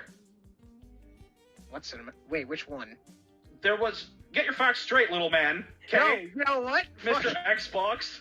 Mr. Xbox. No, because guess what? Just shut up. Because I've told you this. I've told you the story. Everyone was speculating as to who she was. No, the leaks happened before that. No, it didn't. It was like 2017 when it showed Abby. Yeah, and did you even know her name back then? No, Exactly. Then she's not an important character at that point. but she's in the game. That's the character. Yeah, you didn't know what she was or who she was or what she was gonna do. Okay, Jack But that wins. wasn't- Continue. That wasn't the point. The point is that she was shown in the game before Yeah, the leaks. that's like saying random person in the background was shown in the game. Ethan, we can keep being petty about this, but I'm right. No, I don't care. I don't care if you're right. We're both right. You know what? We're technically both right. Why is this game not liked, guys? I still don't know. Well, because Joel's a f***ing idiot. That's why. Well, no, guys, we've already talked about how Joel dies in the second episode. Come on, guys, we already know. Yeah, we did. I mean, people aren't happy that how he died. They don't. It's not really that he died. People expected him to die. I expected him to die, but the fact that he dies in 2 hours like a f***ing idiot. So, Jack, continue, please. Okay, so Jack's just then annoyed. the first, I'm really hanging on here. So Jack, the entire purpose of this story in The Last of Us 2 is Ellie seeking revenge because Joel was killed by Abby, who we don't even know her name at this point. But anyway, because Abby for some reason just didn't kill them right then and there. Yeah, well, again, this whole story happens because after murdering Joel, she decides to leave the brother of the guy and a girl who's begging and saying, "I'm going to fucking murder all of you alive in this house," after knocking them out. The only reason everyone was for killing them, actually. It's Abby and it's a group of people, a group of her friends who we kind of know. Some of them we know longer than others. But either way, pretty much everybody in there wanted to take care of loose ends, to kill Tommy and to kill Ellie. Abby was still wrapped up in killing Joel, and the big, main reason why she's killing Joel is because Joel was the one who killed her dad, who was the doctor, who was about to operate on Ellie, and all this and that and this and that. Abby used to be a Firefly and this and that, blah, blah, blah. But either way, the only reason they're still alive is because the love interest of Abby, Owen, told them, okay, this isn't who we are, all right? We don't do this shit. We came back here for Abby to get her revenge on Joel. This dude has done a lot of fucked up shit. We're not like this dude. We're not like these people. We're done here. Even though all of them wanted to kill them, including and they're Abby, right to do so, by the way. And they're right to do so. Owen says, no, we're not doing this. I wouldn't listen to them. I'd kill them. No more of this. And it's even hinted at later in dialogue when Ellie's actually in the city, when we make it to Seattle, she's like, they were fucking stupid to leave me alive. I don't know why they did that. Well, yeah, because then we wouldn't have a game. Exactly. So Ellie goes to Seattle with her girlfriend, Dina. And yeah, Dina, out of all the characters, the acting in this game is superb. Absolutely awesome. From all aspects, that I can really think of in my mind. The only issue I have with certain characters is the only character I really just genuinely didn't like was Dina. I didn't... Really? I didn't like Dina at all. No. I think you're the first person I've heard say that. I think there was one... What was it? No, actually, no, I just like a few other characters. I don't like Manny very much. Manny's an idiot. But either way, Manny's the one who spits on Joel, yeah. So, it's... Yeah, oh boy, what a mess. Okay. Oh yeah, well, you know what? Talk about why you don't like Dina, okay? I'm interested in this. Why I don't like Dina? Yes. To me, she's a burden. She's a burden. She helps you a little bit in the early missions when you first arrive, but from that moment forward, it focuses, Ellie's focus is really ripped away from the task at hand and more shown towards her, and she's honestly just a blabbermouth. She's not funny. There was one moment where she's funny, when there's one moment that she made me laugh, because of course, to add more stress and turmoil, it's revealed that Dina is pregnant. How is she pregnant? And how is she pregnant? From her old boyfriend Jesse, who we see later on in the fucking game.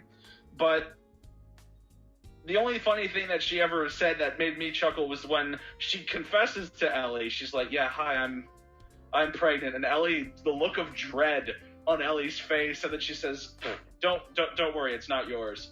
And that's the only thing that made me laugh. That Dina said. That's it. That's the only thing that made me chuckle. I was like, that's kind of funny.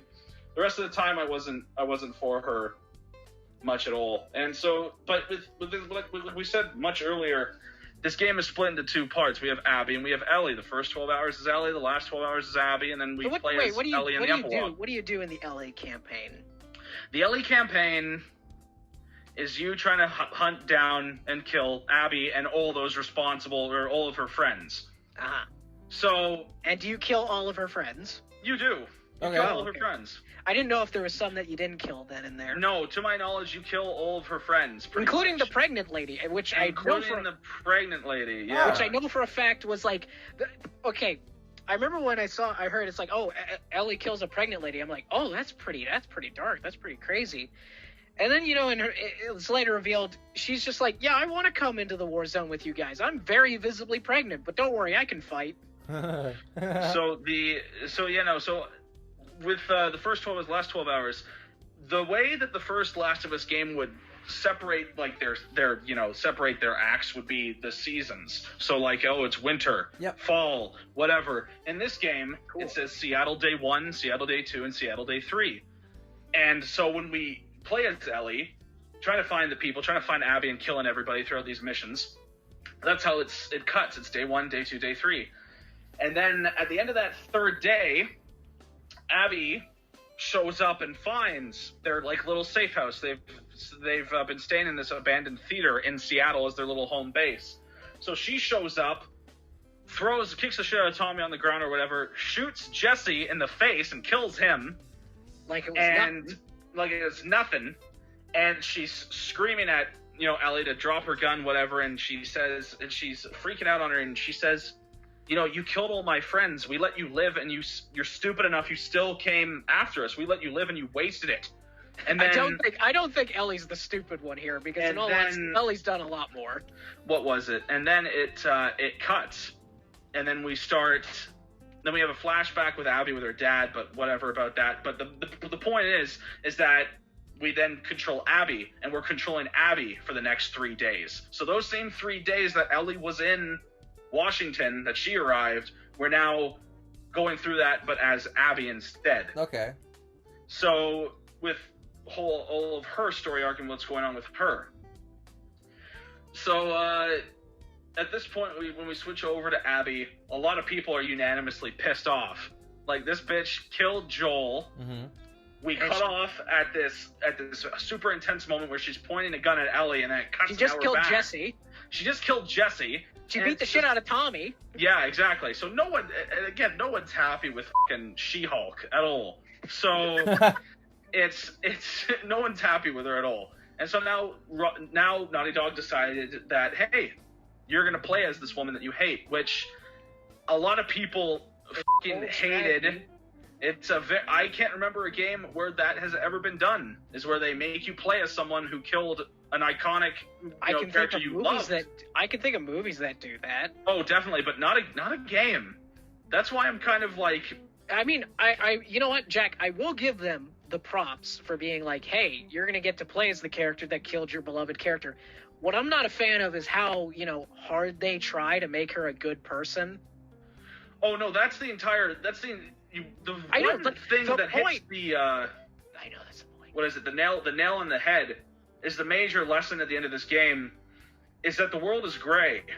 Oh, there are no good. Not that the world is gray. We already know that.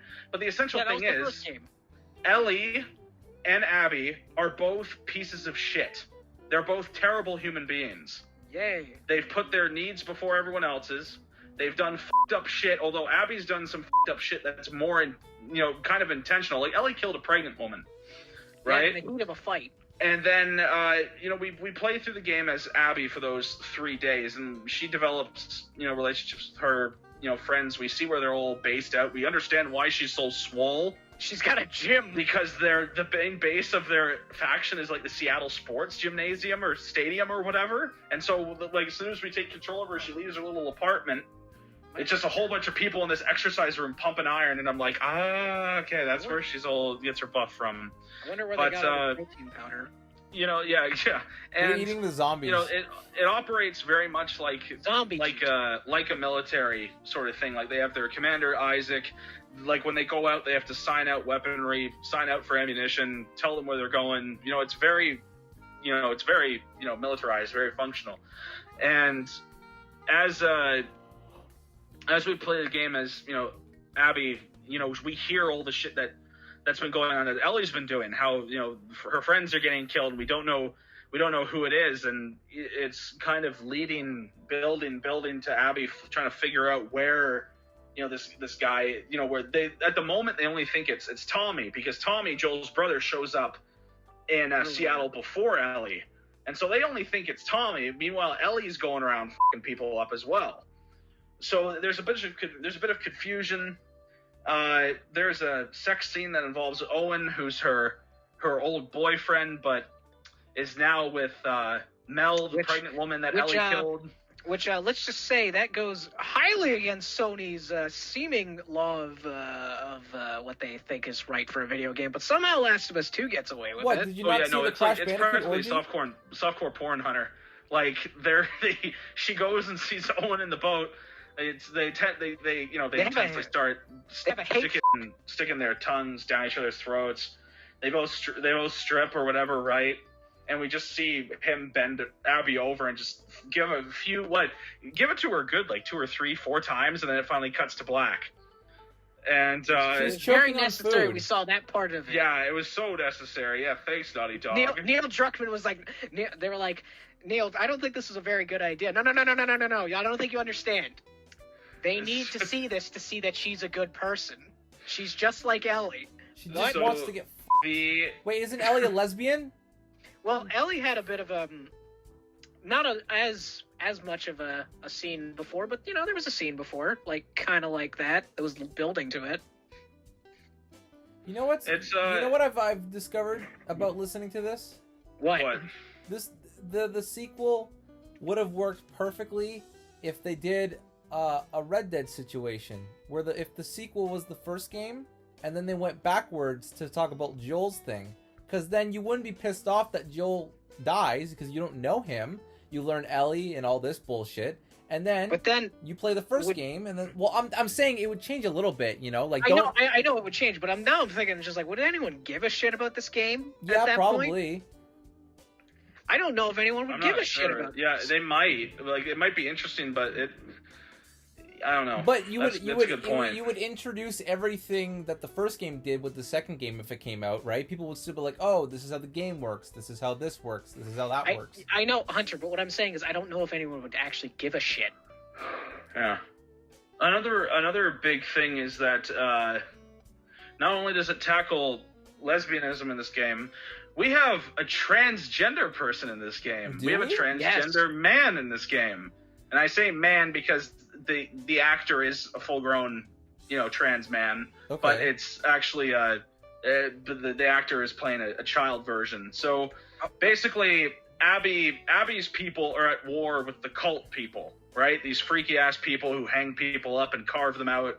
And just before she starts to get carved out by these people, these 2 Asian siblings save her. Okay. And they used to be members of this cult group, but were kicked out or banished for death because one of the Asian siblings is biologically a girl, but she wanted to be a boy, so she shaved her head and did this and that. Social norms. They went full blown, but then again, cultists can be really fucking weird, but they went right for they're cultists. But it's like, it's learned that it's told that what is it? Not only are these cultists cannibals, but the worst part, they're sexist. No, they're not cannibals. Transphobic. They're transphobic. Guys. It's not they hate the gays, they hate the non-believers, but most of all, they hate the trannies. It's not like them carving up people is the worst thing. No, they don't like change. Yeah, change. They can't accept change. In case of the emergency that we get canceled over that joke, just remember, we're making fun of cultists. Don't defend cultists. So and again, they on the escape, one of them breaks their arm, so Abby does her best to fix the arm. Then she goes, fucks Owen, and is like, man, I hope that kid turned out. I hope that kid is okay. So she goes back and feels some sort of obligation to look after these 2 kids and try to get them back to wherever, try to escape. At this point, they just want to leave Washington. Because Abby's done with it. Owen is done with it. And they do go back, But the trans boy, his name is Lev. So Yes. Lev wants to go back to the island where they're from because all the cultists, their home base is an island. So he wants to go back to apologize to his mom, or their mother still lives there and is sick and wants, you know, to be better, right? And so he takes a boat and fucks off. So then Abby's like, for fuck's sakes, and grabs his sister, and then they go on another boat chasing after him back to their island. They get to the island, only to see that, like, Abby's people are invading now, like, in full force, and they're fucking up shit, and they're blowing up houses, and they're doing stuff, and they're trying to find Lev, who had ran away. And they finally find Lev, only to reveal that Lev killed the mother he went to go and save, who he loved so much, because the mother didn't accept him for who he was, and didn't agree with it. So and Jack, can I ask you a stabbed the question? shit out of her. Yeah, sure, shoot. What does this have to do with Ellie getting a revenge? This has to do with building up Abby.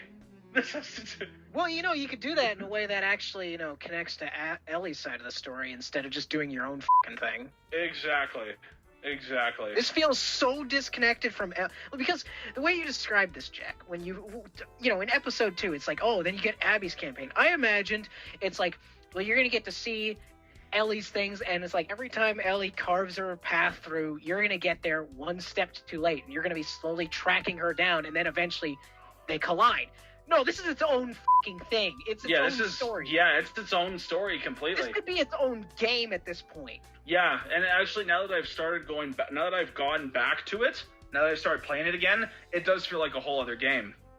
It just goes to show that how far they went in terms of trying to differ the characters. It feels like they made The Last of Us 2 and 3 and just smudged them together.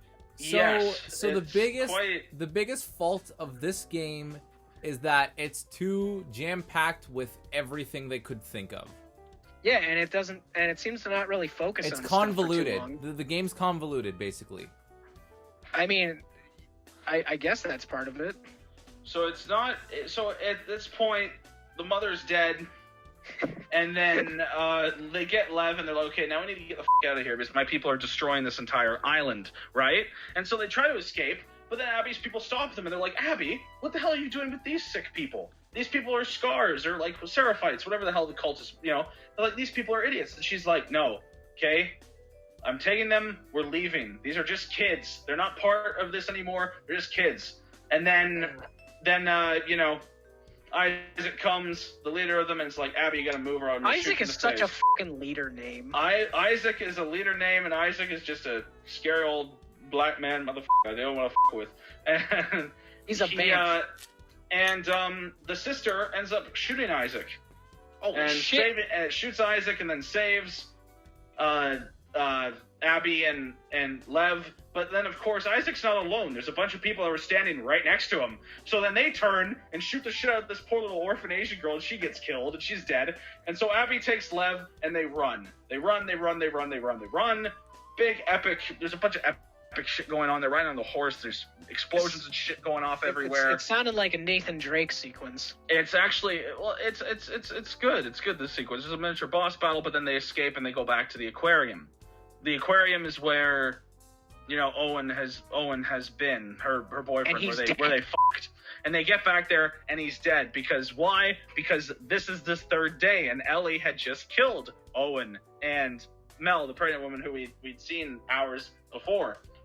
And so unfortunately Ellie didn't really make the decision. It was just an accident. She drops a map that she's been using to label zones of the area, to talk about, you know, where she's going to go, how she does this, where her base is, how's that. And Abby she drops the map. She dropped the map. Yes. Well, that's a bit convenient, isn't it? Yes, it is. It's a bit convenient that the one spot Abby would look is the place that Ellie just happens to drop the map. And then for some reason, Ellie doesn't think, oh, I don't have the map with me. Maybe I shouldn't leave it or look for it or anything. Well, to be fair, Ellie just killed a pregnant woman, and Tommy shows up and tells her to get the fuck out. The only reason Abby goes back to the aquarium is because Owen has the boat. Yeah, to get out. Yeah, okay, I'll give them that they've set up something that her leaving behind the map makes sense, but it's just convenient that that's where she dropped it. Yeah, it's very convenient. There's a lot of convenient things that happen with Abby. Abby's about to get eaten alive. Oh, the guy she wants to kill comes and saves her. Well, I mean, the one I remember seeing was the one where it's as Ellie, and you're on the horse, and then you get blown up, and Dina just falls off in a different spot so that they can't catch her. Right. And then you're tied up, and they don't kill you for some reason. And then Dina shows up and saves you, and then she falls from the window above, and then that guy still has a gun, and there's no, like, line or moment to show that he's out of ammo or anything. He just doesn't use it, so that gives you ample time to escape and save your Dina. Well, see, no, I just played this scene again. I'll tell you why it makes sense, and it doesn't make sense. So... The character, when Ellie's tied up and she wakes up, the character is Jordan. Jordan's the guy who she slashed in the face with a knife. So Jordan slashed her in the face, and Jordan's like, "You're a f***ing asshole. I don't like you for obvious reasons." And then a guy comes in, and another guy comes in, and he's like, just one other guy comes in and says, "Jordan, dude, what are you doing? We're supposed to be out looking for the other one. This one's tied up. Why are you here?" And he's like, "Well, I'm interrogating her, man. I'm trying to figure out what the hell, she may or may not know." And he's like, "Well, it doesn't matter, man. New orders from Isaac were to kill Oldham." And the guy's just about to kill Ellie. And then the guy who was slashed in the face by Ellie, the guy who doesn't like Ellie at all, is like, "Wait, hold on a minute. Wait a second. Hold on a minute. Wait a second. What do you mean new orders? We've never done this before. She might know some things. Yada, yada, yada. There might be more of them here." Wait, hold up, Jack. She slashed him in the face. Correct. Was this when Joel died? Yes. You said, like, everyone was on board with killing her except for Owen and Abby. Well, yeah, no. Jordan, now suddenly at the time, he wanted to kill her. The only reason he's not... Now that she's come here, fulfilling her promise of telling them, "Oh, I'm going to kill you," now he's like, "No, now let's not kill her." Yeah. She's clearly shown that she has the capacity to track us down and has the ruthlessness to come get us, to kill us. Now let's not kill her. That's it's genius. It's ridiculous. Yeah, it's really quite offensive if I think about it. And that's how Dina gets the time to shoot her and whatever else.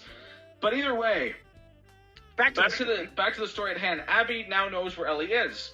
And so Abby goes to where Ellie is, grabs Tommy, kicks the shit out of him, and then starts, screaming. And so then we're brought to what happened on that very day, but we're from the other side. We're from Abby's side. So we're brought to that same moment. And so Jesse gets shot in the face, Ellie's surrendering. And right when she's about to pull the trigger, Tommy gets up and grabs the gun from her. He's trying to grab the gun from her. And then all of a sudden, Lev, who's still with Abby, shoots an arrow in Tommy's leg. Tommy then falls to the ground. Took an arrow to the knee! Abby then grabs her pistol and shoots Tommy in the back of the fucking head. And he's lying there on the ground. And then Ellie fucks off and runs back into the theater. And so Abby chases, and they treat Tommy's death like it's nothing. So Abby... Well, I mean, they didn't give any leeway for Jesse's death. And then and they run off. They're chasing Ellie into the theater. But at this point, we're still playing as Abby. And we're hunting... And now it's a boss fight. We're hunting Ellie as Abby. That's stupid. It feels so uncomfortable and so weird. It's Jack, like, I don't want to do this. Jack, from what I was told, it's a lot like when Ellie took on the cannibal guy in the first game. Yeah. I mean, like, it's structured like that, where you don't have a weapon and then there's someone looking around for you who's a lot... Yeah, it's that sort of thing, but it's a lot more believable and fluid, because the cannibal one, it was damn near impossible. I always struggled with trying to do that mission. It was anyway, it is the same gist of it. But either way, Ellie's a scrawny, skinny little, she's like 110 pounds. Yeah, Abby, like, has been eating steroids and pumping iron. So her arms are bigger than Hunter's chest. Yeah, so I don't have one. It's not a surprise that this boss fight. It's. I mean, she fucks Ellie up. She fucks Ellie up beyond, like, not beyond recognition, but she fucks Ellie up bad. It's also like classic boss battles. It's a 3-stage thing. You chase her. Yeah, I fall through the and ground then or something. you chase her to this rotting abandoned theater. So you chase her and she has her handgun. So you have a quick little altercation, but she has a handgun. So then you have to sneak around her, to jump behind her, grab her, beat the shit out of her again, and knock her through the floor. And then the floor caves in and collapses. And then now you're on the ground. And now Ellie finds a shotgun. And now she's patrolling around with a shotgun. So then you get behind her again. Batman versus Superman. Then you have to get her again. Then you knock the shit out of her again. Then she gets a bow and arrow, and she then decides it's a fun idea to plant mines all the way around her. So much like a video game now. So yeah, it's ridiculous. So Abby, and it's the same mines that you can craft as Ellie, so that was kind of cool. But yeah. Either way, I saw this in other playthroughs. I killed her so quickly I didn't even see mines that she'd placed. So you killed Ellie. Oh my god. So then obviously it's the end of the it's the end of the boss battle, and I think she breaks Ellie's arm. She breaks Ellie's arm. I didn't see like that part, but I know she like punches her in the face repeatedly, so that like Ellie's just on the ground, basically dead to rights. Yeah, and so she breaks Ellie's nose, she breaks her arm, and she just pounds the shit out of her face. And Ellie's lying there, bloodied and terrible. And then Dina comes. Who doesn't have a gun? Screaming like a fucking banshee. Well, neither does Abby at this point. I know, but why does Dina not have a gun? Screaming like a banshee with a knife, slashing at Abby. And it doesn't work. It doesn't work. It doesn't work because Lev comes downstairs and shoots Dina in the shoulder with an arrow. What a fucking G. And so Abby rolls off, grabs Dina's head, and slams her fucking face into the floor 3 or 4 times. It's brutal. This made me, you know what? I think this made me hate Abby even more. And this is the proof that, for me, the thing that it's just about to happen, which makes Ellie slightly better than Abby, just slightly better, because they both have fucked up morals. Even though Abby killed a pregnant woman, what happens is Ellie killed the pregnant woman. What happens is she bashes Dina's face in. She grabs the knife that Dina had. She's rolls her over and about to slit her throat open, and Ellie says, please. No, she's pregnant. No, she's pregnant. And then Abby looks down at her and says, good. And she's about to slit open her neck. And that's fucking horrifying. That's a sociopath right there. And she's about to cut open her neck, and then Lev stops her and says, Abby, don't. Like, the fuck's the matter with you? Listen, you've already killed one of the people I took out with the arrows. Don't do it again. Yeah, and and so and then Abby gets up and says, don't let me ever fucking see you again, and then leaves with Lev. It worked well the last time. This game has zombies, right? Yeah. Hunter, did you know there's zombies in the game? No. Yeah, surprise. They have no importance to the story. You could just take zombies out and like nothing would change. You could just make this sounds Fallout. like a fucking melodrama TV show right now. But, like, you could put this in like Fallout and like nothing would change. Actually, totally. So wait, hold on. So let me get this straight. So Ellie stops Abby from killing a pregnant woman, even though that she's already. No, Ellie didn't get her to stop. Lev got her to stop. Okay, never mind. That's where I got confused, because I'm like, that's kind of bad writing if you kind of already forgot what happened in your story.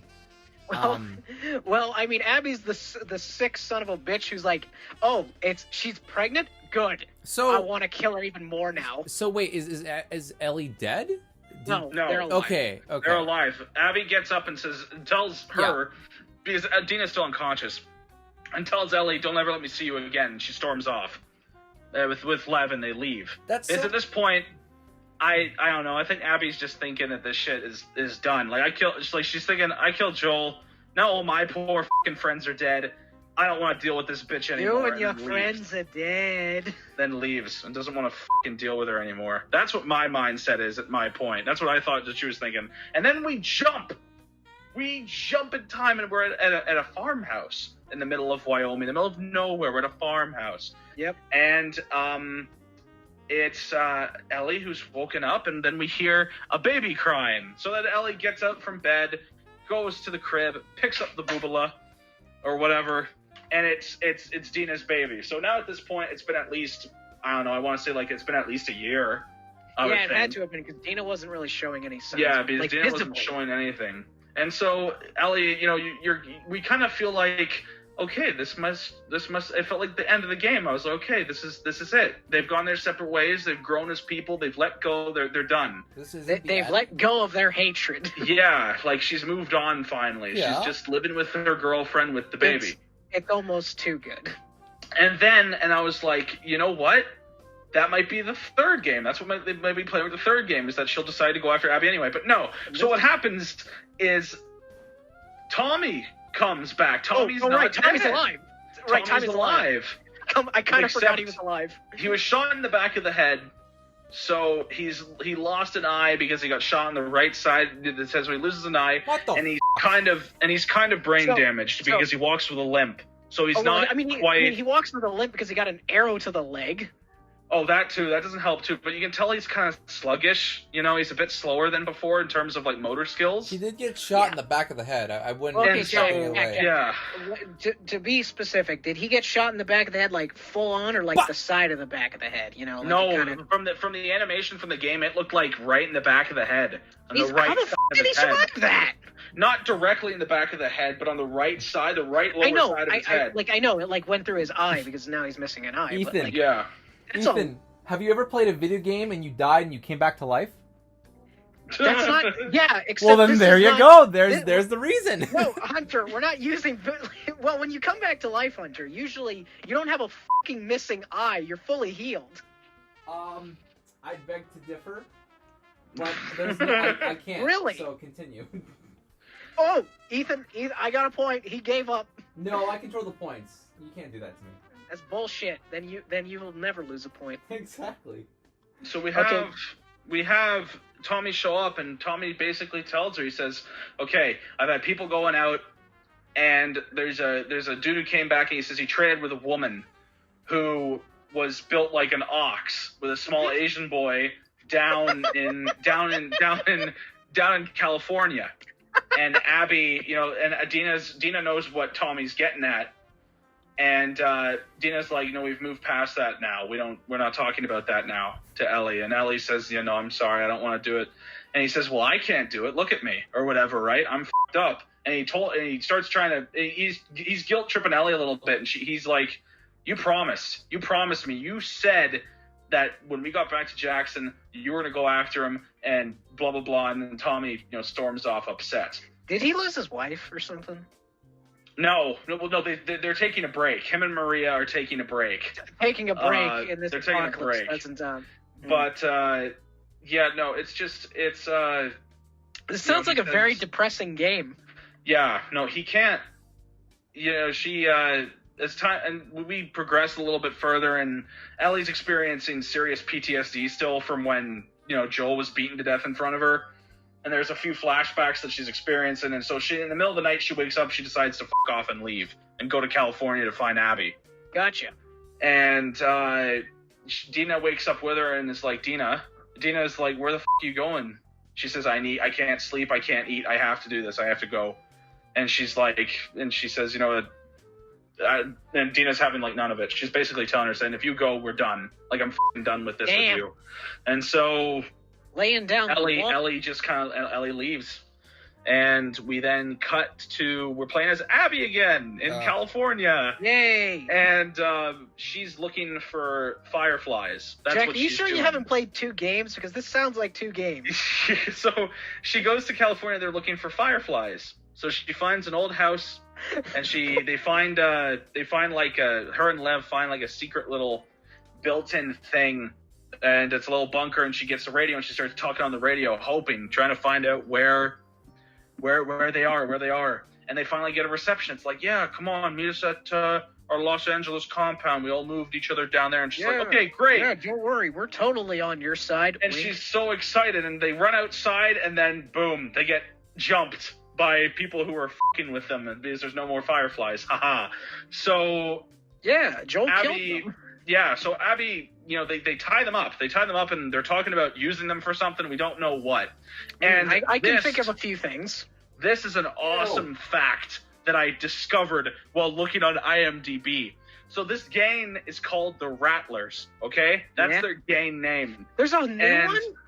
There's and they're based, obviously they're from California, and they basically just kidnap people and they force them to fight infected in like an arena for fun. Oh, that sounds fucking dope. Yeah, that's what they awesome. do with them. Why isn't that a game mode? And wait a second, there's zombies in this game? Comedy So- works in threes. it's This is the first time they've been mentioned since you started talking about the story. Yeah, genuinely.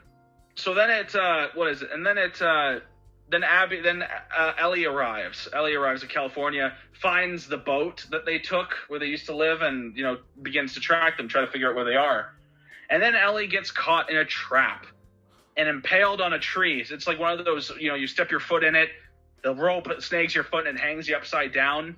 So this it's like trap- Return of the Jedi. So this trap hangs her upside down, and as she's being tossed through the air because she's so petite and tiny, weighs like nothing, a branch that's sticking out from a tree impales her side. So it hoists her up, she gets impaled, and she's bleeding. Sounds like hanging Tomb there. Raider.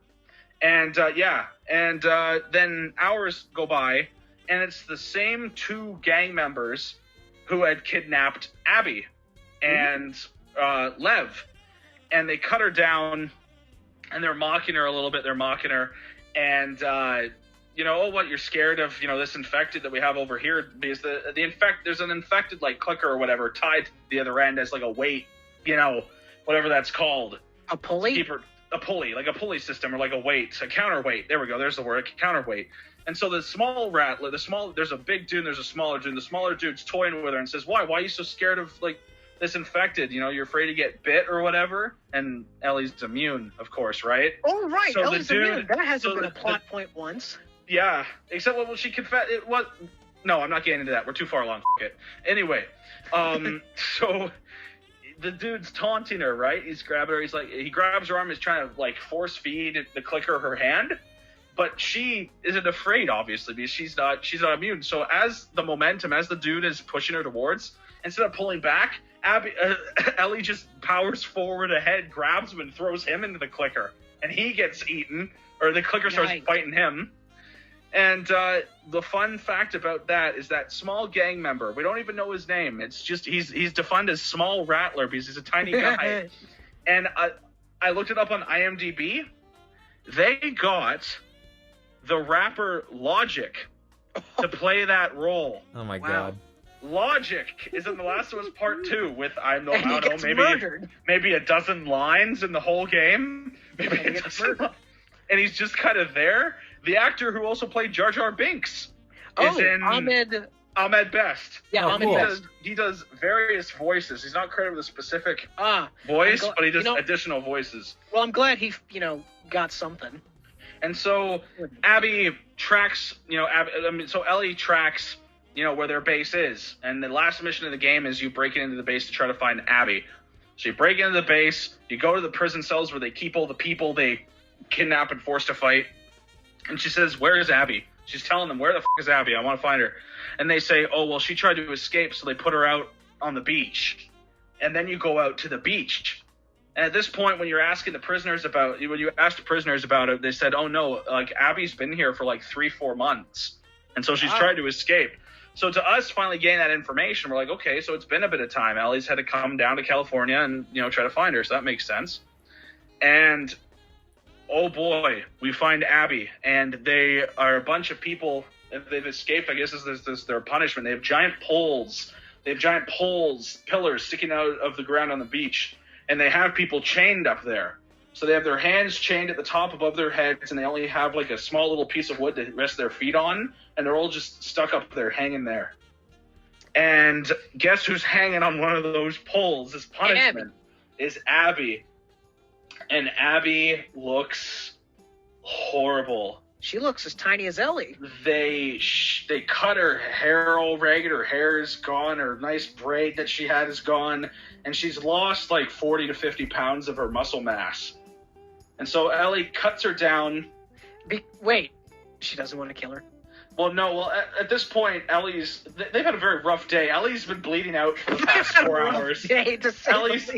Ellie's been bleeding out for the past 3-4 hours, I think.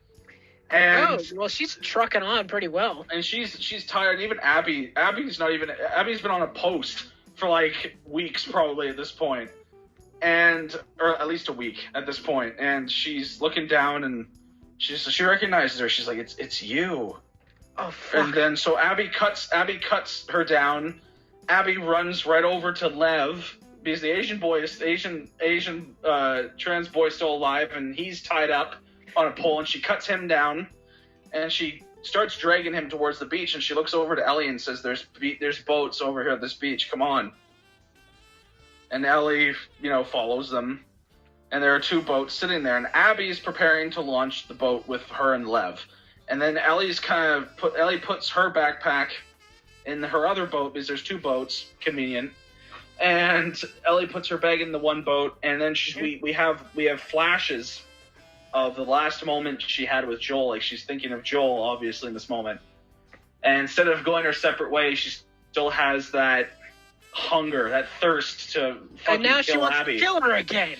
And so she turns around, not with a gun. No, that's too easy. So she walks over to the boat behind Abby, grabs her and throws her into the water, and Abby tells her right then, Abby's like, I don't want to fight you, I just want to leave. And then Ellie says, oh no, you'll fight me. And then puts a knife up to like the little Asian boy's like head or whatever. About to great. Yeah, Ellie's just a horrible person. And Ellie's like, oh, you're gonna fight me. And so they fight. But again, this is more of an even fight because Ellie's a scrawny fucking now. Abby's been tortured and starved and Ellie's bleeding out. And Ellie's bleeding out. So this is and they're in the water. So this is like a desperate fight of like absolute like monotony, and it's brutal. These girls, they're dirty and bloody, and Ellie is just stabbing and slicing at Abby because she has a knife and Abby doesn't have a weapon at the time. And needless to say, this fight goes on. Goes on for a while. It goes on for a while. It's brutal. It's a fucking good fight. I'm not gonna lie. It's a good fight to watch and be a part of. And it ends with Ellie being on top of Abby, drowning her, and Abby ends up biting off 2 of Ellie's fingers. Yep. As she's pushing her she down. Goes full Gollum on her ass. So it's her left hand. It's her ring and pinky finger on her left hand that Abby bites off as she's trying to drown her. And midway through drowning her, or like 3/4 of the way, Ellie just lets her go. And why does she let her go? I don't know. Jack, when you say shit like that, I don't have much faith in this game. When the most important moment of the game, when Ellie's finally like, I'm not going to kill you. The only thing that I can think of God. What is it? Doesn't she have like Joel or some shit while she's drowning her? Maybe, I don't know. The only thing that I can think of is that they're tired. They're both sick and tired. They've had. Well, then why did she want to fight in the first place if they're both sick and tired? Okay. It's a bunch of weird. Let's go down the list of things here at this epilogue. So we have Ellie going off to get her revenge on Abby after Tommy just barges in and ruins her perfect life. Yes. She then goes along with it, and then when she hears, yeah, Abby's been captured, and she knows she's been captured. She knows what these people do. She still goes on, and then when she finds her tied up, beaten, starved, tiny, fucked up, she doesn't kill her. She decides to free her and help her. And then, at the very last second before Abby leaves, she decides, no, I want to fight this bitch again. And then, at the very last second of where she's about to kill her, she decides, no, I'm not going to kill her. Yeah, it's a mess. I don't know. I'm still trying to wrap my brain around that line of thinking. So she had opportunity to kill her of just leaving her at the camp. She had the opportunity of just shooting her in the fucking face as she was hanging there. She had the opportunity of stabbing her while she was on that thing. She had the opportunity of shooting her at any time before they got to the boat. And then after they started fighting, she could have just used a gun. If there is a whole thing where Ellie started off as a dick because that's how Joel was, right? But throughout the game, she started to realize how much people are assholes in this universe. And near the end, when she's beating up fucking Abby, she should have been she just wanted to punch her because of Joel or whatever. But then the flashbacks make her realize, wait a minute, I'm just turning into the asshole he was, and then leaves. But Joel, at least Joel was when he, went on his murder spree, he was trying to save someone instead of avenge someone. Listen. This whole game happened because Abby, at the beginning of it, decided not to kill Ellie. I don't know. This just sounds really stupid still. So Jack, I'm gonna be honest with you. I was trying my hardest not to like say anything of like stupid shit going on, and I wanted you to describe it to see if like your perspective could have made me think of things differently. But when you said I don't know to why she didn't kill Abby at the end, that was the final straw. This is fucking stupid. I'm trying to wrap my mind around it. There must be something I'm not understanding. This is the last Jedi of video games. It's official because the fucking producer is an asshole. He's a liar, and I fucking hate him. 7 and ladies and gentlemen, this man doesn't even own a PlayStation. He'll never play the game. He's very passionate. Well, because The Last of Us 1 was like the first game that came out when I ditched PlayStation that made me turn my head back, that made me envious of what I lost, of what I left behind when I decided to switch to the 360 after owning a PlayStation and a PlayStation 2. The Last of Us was that game that made me want to get a PS3. But, I was younger, I didn't have the money, my brother didn't have the money, and I wasn't going to ask my dad to buy a new console, especially at the end of that console generation when the new ones were coming soon. Yeah, exactly. And then when the new ones came out, PlayStation was it looked good. They announced all like Nathan Uncharted 4 and Last of Us was getting remastered. It made me turn my head again because all of those games looked really good. But I was like, no. Me and my brother both said no. We're gonna stick by the franchises that we like on Xbox. Just because we like Halo, we like Gears of War. But we kept thinking like Last of Us, man, that's a really good game. And we kept having that thought of like, maybe we should do it. And then The Last of Us 2 and then Spider-Man and fucking God of War came out. And I was like, man, I am kind of regretting my purchase at this point. But after this, seeing this shit, I don't want it. I think Still Bubsy trying 3D's to wrap worse. my brain around it because I'm looking at this from a very different perspective from most people. Because I got the game, and then I got to playing as Abby, and I played for Abby for like 2 or 3 hours, but then I put the game down, and I didn't play it for like a couple of weeks.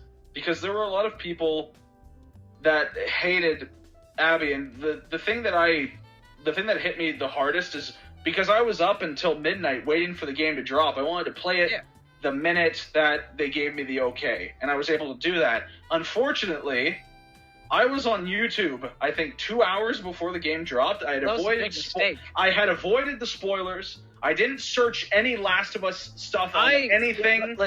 Can I just say, no, Jack? you can't, goddammit, this is bad. Because I'm just gonna edit it out, Jack, don't worry. I specifically didn't want to spoil it for you because I heard leaks shit. So 2 hours before I was about to play this game, 2 hours! I had avoided the spoilers that had been released months before. Scrolling my own business, I see a thumbnail. Doesn't have anything in particular. But I read the title. Guess what the title says? Abby kills Joel in The Last of Us Part 2. Wow. 2 hours from me playing the game, and I'm like, I want to strangle this person. It infuriated me. And so I played the game. I watched it happen. I had my suspicion, and Joel's a lovable character. And here you had this bitch who killed him. And I started playing as this bitch hours and hours later. And again, I was a fan of the franchise. I understood Joel, but at the same time, I'm not too hardcore into it. I'm a person who really, especially with media, I love to have the experience to look at both sides of things. Villains are always interesting, and that's kind of the problem with The Last of Us Part 2 is that there is a villain in Abby for most people, because most people think, especially people who played the game and care that much, like, fuck her, she's a piece of shit. Well, they do introduce her as a villain. Yes, but from my perspective, from sitting back here, it's like, okay, why'd she do this? Why did she do this? Okay, well, Joel killed her dad and basically single-handedly wiped out the Fireflies, she was a part of, which she cared about, which she, everything like that. Is that justifiable to want to kill this piece of shit? And I said, abso-fucking-lutely. Her actions are completely justified in wanting to kill just one bastard who killed her father. A lot of people were like, butthurt about that. Like, listen, I got why she wanted to do it. It's just it just feels like in terms of like universe makes perfect sense, but in terms of like I'm going to talk about this outside of universe and all that stuff. It just feels like this was like this was sort of like something that they had no plans to do this at all. This just was like this was just like a thought that came up in their mind of like, oh, someone Joel wronged in the past comes back to kill him. What did he do? Yeah, and then again, there's a lot of confusing things that I don't understand this game. Character motivation sounds like one of them. Yeah, I only have with all this shit involved now. Well, actually, now I probably have to think about it a lot more now because I'm still trying to wrap my brain around this fucking gaming experience. I'm still processing it. I'm trying. There's only two major things that really piss me off. There's just two that I can really think of. Does Joel's death bother me? Like, no, I knew he was going to die. Him being killed is fine. His story arc is done. I understand that completely. He has to go. It's usually the mentor usually dies. Yeah, exactly. Yeah. So I was like, yeah, okay, I'm fine with him dying. Am I comfortable with when he died? Yeah, that's fine because we need something for Ellie to catapult the story forward. An inciting incident. And that was the segue, right? That was like, okay, this is the catapulting point. This is when, okay, excellent. I'm with it all the way. I have a problem with how he died. How he was killed. He was the protagonist. He was loved and adored by so many fans and people, and we literally just see him get his face mashed in with a golf club from a woman we don't know. It's the fact that he's not shown at all basically from the moment the past moment when he's teaching Ellie how to play the guitar to the moment Abby gets saved by him, you don't see him at all. So we have no idea how Joel has changed at all from the time of, the beginning of the game to right here. So in these 4 years, we have no idea how he's changed. And because of that, you can't just have him act so differently without setup.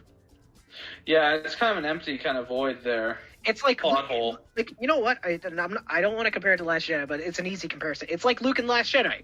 How did we get from point A to point B with this character? Yeah. And the fact that Tommy once again is like, I'm Tommy, this is my brother Joel, and then she fucking shoots him in the leg, and they have no confirmation that this is Tommy and Joel Miller. I mean, fair enough. I will give them some leeway on the fact that there aren't many Tommys and Joels that are brothers in Jackson. Yeah. But that's a bit of a risk to take, And also the fact that Abby has no qualms with killing this man that literally just saved her life. Yeah. The fact that she takes no moment to process that, it just feels.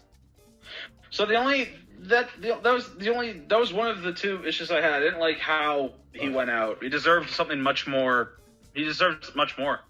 Would you have liked him to just be around a bit more before he died? No. I was completely comfortable with him departing. Well, no, I mean, say it's the same 2 hours, before he dies, but, there isn't, that void where he isn't there until he, basically dies. Anyway, get to your second thing. Yeah, okay, so the second thing, this is just the major one that really pissed me off, should piss everyone off, and there's no defense or any buts about it. There's absolutely zero excuse for this. It could be a unanimous thing that we can all agree on, is the lying. The blatant lie of Naughty Dog. The advertising? From the very first trailer, and also the trailer that reveals Joel telling her, oh, you think I'd let you do this on your own? That was bullshit. From the very beginning, all the way up to just before the game released, we were under the blatant impression that Joel and Ellie were going to go on another adventure. The way that the trailer was done made it look like Dina was the one that got killed and they were going off for vengeance or something like that. Yeah, and even with the game, when we do get to the moment where a hand covers Ellie's mouth and she says, what are you doing here? And it's actually Jesse. Jesse even says the same line that Joel says from the teaser. Yeah. Jesse says, you think I'd let you do this on your own? And really? And it's just, it's so infuriating. I can't believe they lied like that. Here, aside from Neil Druckmann saying, yeah, Ellie's the only playable character, despite that blatantly not being true. Then there was also the time when I can't remember who. I just remember seeing this on Twitter. Basically, someone talked about how they were bitching about how they had to kill dogs, and then Neil Druckmann said well, you don't have to kill them. Yes, you do. You have to kill everyone in this game. There's no non-lethal option, really. Hunter, you okay? This game seems pretty good. Well, I think we're ready to wrap it up. I'm not going to give it a review because my mind is still f***ed because of it. So All right. Review for another time. Yeah. The Last of Us Part 2, Part 3. It's now the book. Well, actually, before I just need to say one more thing about it is that the absolute dead, depressing actual end of the game before the credits roll. Oh, is, right. What happens after? After Ellie lets Abby go on the boat, we just see Ellie kind of just sitting in the water for a minute, but then it cuts, and we see Ellie back at the farmhouse where her and Dina were. Yep. And it shows her 2 little finger stumps on her left hand. And she goes up to the house, and it's empty. All the stuff's been moved out. Dina's not there anymore until Ellie goes upstairs and finds the room where it's like kind of like an art room where she's painted, and there are records and other stuff that I guess Dina left behind for her for some reason. And she finds the guitar. And really, one of the moments, another moment that made me tear up in the game is that it's so upsetting because she finds the guitar, she picks it up. In the beginning of the game, when Joel comes back to Tommy and teaches her, and he's beginning to teach her to play guitar, he is playing a specific song. And so Ellie gets to the room, picks up the guitar, and tries to play the song that he played for her at the beginning of the game, but she has 2 stumps. Aww. So as she's playing the guitar, it doesn't sound quite right as she's playing it or trying to play it. And it's hard. It's so sad. And then we have a flashback. It's we were never revealed their last interaction in the game. The game where at the very beginning of the game, when we're playing as just Ellie and we're talking about Joel and where Joel is and why they're separated, we talk about the events of like the night before and how Joel and Ellie, what makes the death of him so much more bitter for her is that they were on bad terms because she never did forgive him for lying to her, because in the game through a flashback we do see Joel finally admit to her saying, yes, the doctors could have cured the disease, but it would have killed you, so I stopped them. And so the very last scene of Ellie and Joel is the flashback at the end of the game, where it has Ellie going up onto his porch and them starting to shoot the shit, but then her getting real deep on him, saying, I was supposed to die at the hospital. My life would have mattered, and you took that from me. And she tells him, she says, I don't think I'll ever forgive you, but I want to try. She says, I really want to try to forgive you. And he says, that's good. I agree. That's a good idea. I like that. Please, whatever. And it's really sad. It's very open ending. It could be the end of the franchise, or you keep going with it. So Ellie puts down the guitar, leaves it in the room, and we pan out the window. And as we look out the window, we just see, the guitar is still in focus, and it shows the moth on the guitar. There's a moth little sticker on the guitar, which is part of Ellie's tattoo, and we've seen it occasionally throughout the game. It's just a little thing.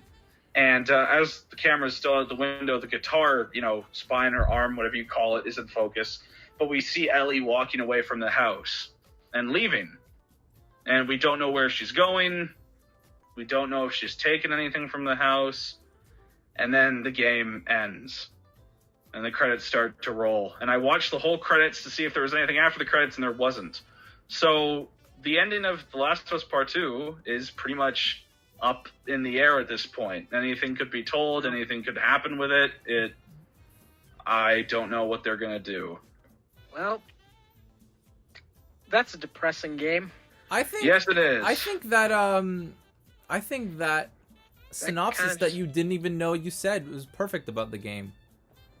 When she was trying to play the guitar, the song that Joel taught her in the first game, right? Think about the end of this game. Oh, wait, hold on. What? No, Hunter, keep going with that original thought. Okay. Keep going with the thought you had. Okay, so you know how like she's trying to play the original song from the original game that Joel Yeah. taught her, right? So, Yeah. but she can't play it correctly. She's missing a few notes because her fingers are gone. It's kind of like the game. See, it's trying to play the first game, but there's just a few things missing that made the original game perfect. Yeah. And that sounds exactly like what this game is. You know what, Jack? After hearing you describe the plot of this game, I wanna play it. All I can say is, man, first game's kind of pointless now. Because everything you do in that game, except for kill that one specific doctor and save Ellie, means nothing. I feel like Yeah. it's so hard because listening to all this, right? You have to understand that Naughty Dog 100% did not know that Last of Us was going to be as big as possible. They did not know this thing was going to be fucking huge. They did not know this thing was going to like be better than goddamn Uncharted 67 that came out or Well, whatever. I mean, it is a Naughty Dog game. It was going to get attention. Yes, And but it's also been 7 fucking years. They should have been able to make an absolute perfect masterpiece. but that's the thing, right? Well, I mean, a lot of the think- people. I think they already there was did. a lot of people attached to the first one that left. You know, Neil Druckmann went from just like a team of people working on it to the creative lead. He got Anita Sarkeesian to help him with the project, and oh god, that's a bad thing to do. I just think it's like, I don't know. I feel like yes, you can blame people because of all the controversy that's come out, right? But I think, what the fuck would you do to a sequel of a great game? I wouldn't. Exactly. You know what? Exactly. The first one kind of just felt like, you know, it leaves you on that feeling of, did Joel do the right thing? And you know, both sides have their argument. This game, it just kind of feels like it's saying Joel did the wrong thing because if he didn't do that, he would be alive. You know what it should have done? It should have What? done a Dead Rising situation where each game is a different person that's not connected to the other characters whatsoever. You know what I mean? Like, It's like an just, anthology series. yeah, it tells you stories in this world, and it could be different stories. And sure, then maybe the next game can have Abby, but just don't connect it to Joel and all that. You know what I mean? The entire Jack it's just- sounds it's- so depressed. It is. It's the ending of The Last of Us Part 2 is just a character that we've known for a long time, just losing everything and letting go of the past, and her literally just leaving it all behind. And With how it sounds, it could have just ended with her walking away from the guitar and pulling the trigger. yeah, well, I don't know what they have planned. I don't know if they are going to. Well, they made a fuck ton of money off of it, and it's really popular, so they're probably going to do something else with it. I want They'll Joel and try. Smash Brothers now. Ellie for Smash. There we go. That's No, how you. Abby for Smash because she has the gun. Yeah, she has the golf club. That's her final smash. Have you guys ever seen that mod of GTA 5 where instead of a golf ball, it's Joel? Wait, what? No. Yeah, you hit the golf ball, but instead it's just Joel's model. Wait, like it not scaled down, just like a T No, posing. it's just the full size Joel. I need to see this now. I'm looking this up. All right, do you gentlemen want to wrap this up? So Jax seems a bit depressed, and Hunter's looking something up. So I guess I'll give the outro. You know, like, subscribe, enjoy your time, because we certainly did. I don't know. This is a Have great outro, have man. fun, everybody, because we certainly didn't. Hey, I enjoyed the Arkham series. Well, yeah, that wasn't the majority of what this was. That's fair. And at this rate, if I don't figure out what this game means, I'll have to go into therapy, because I'm still trying to figure out what the this people did to me. Anyway, everybody, have a good night. Have fun. Was that the ending?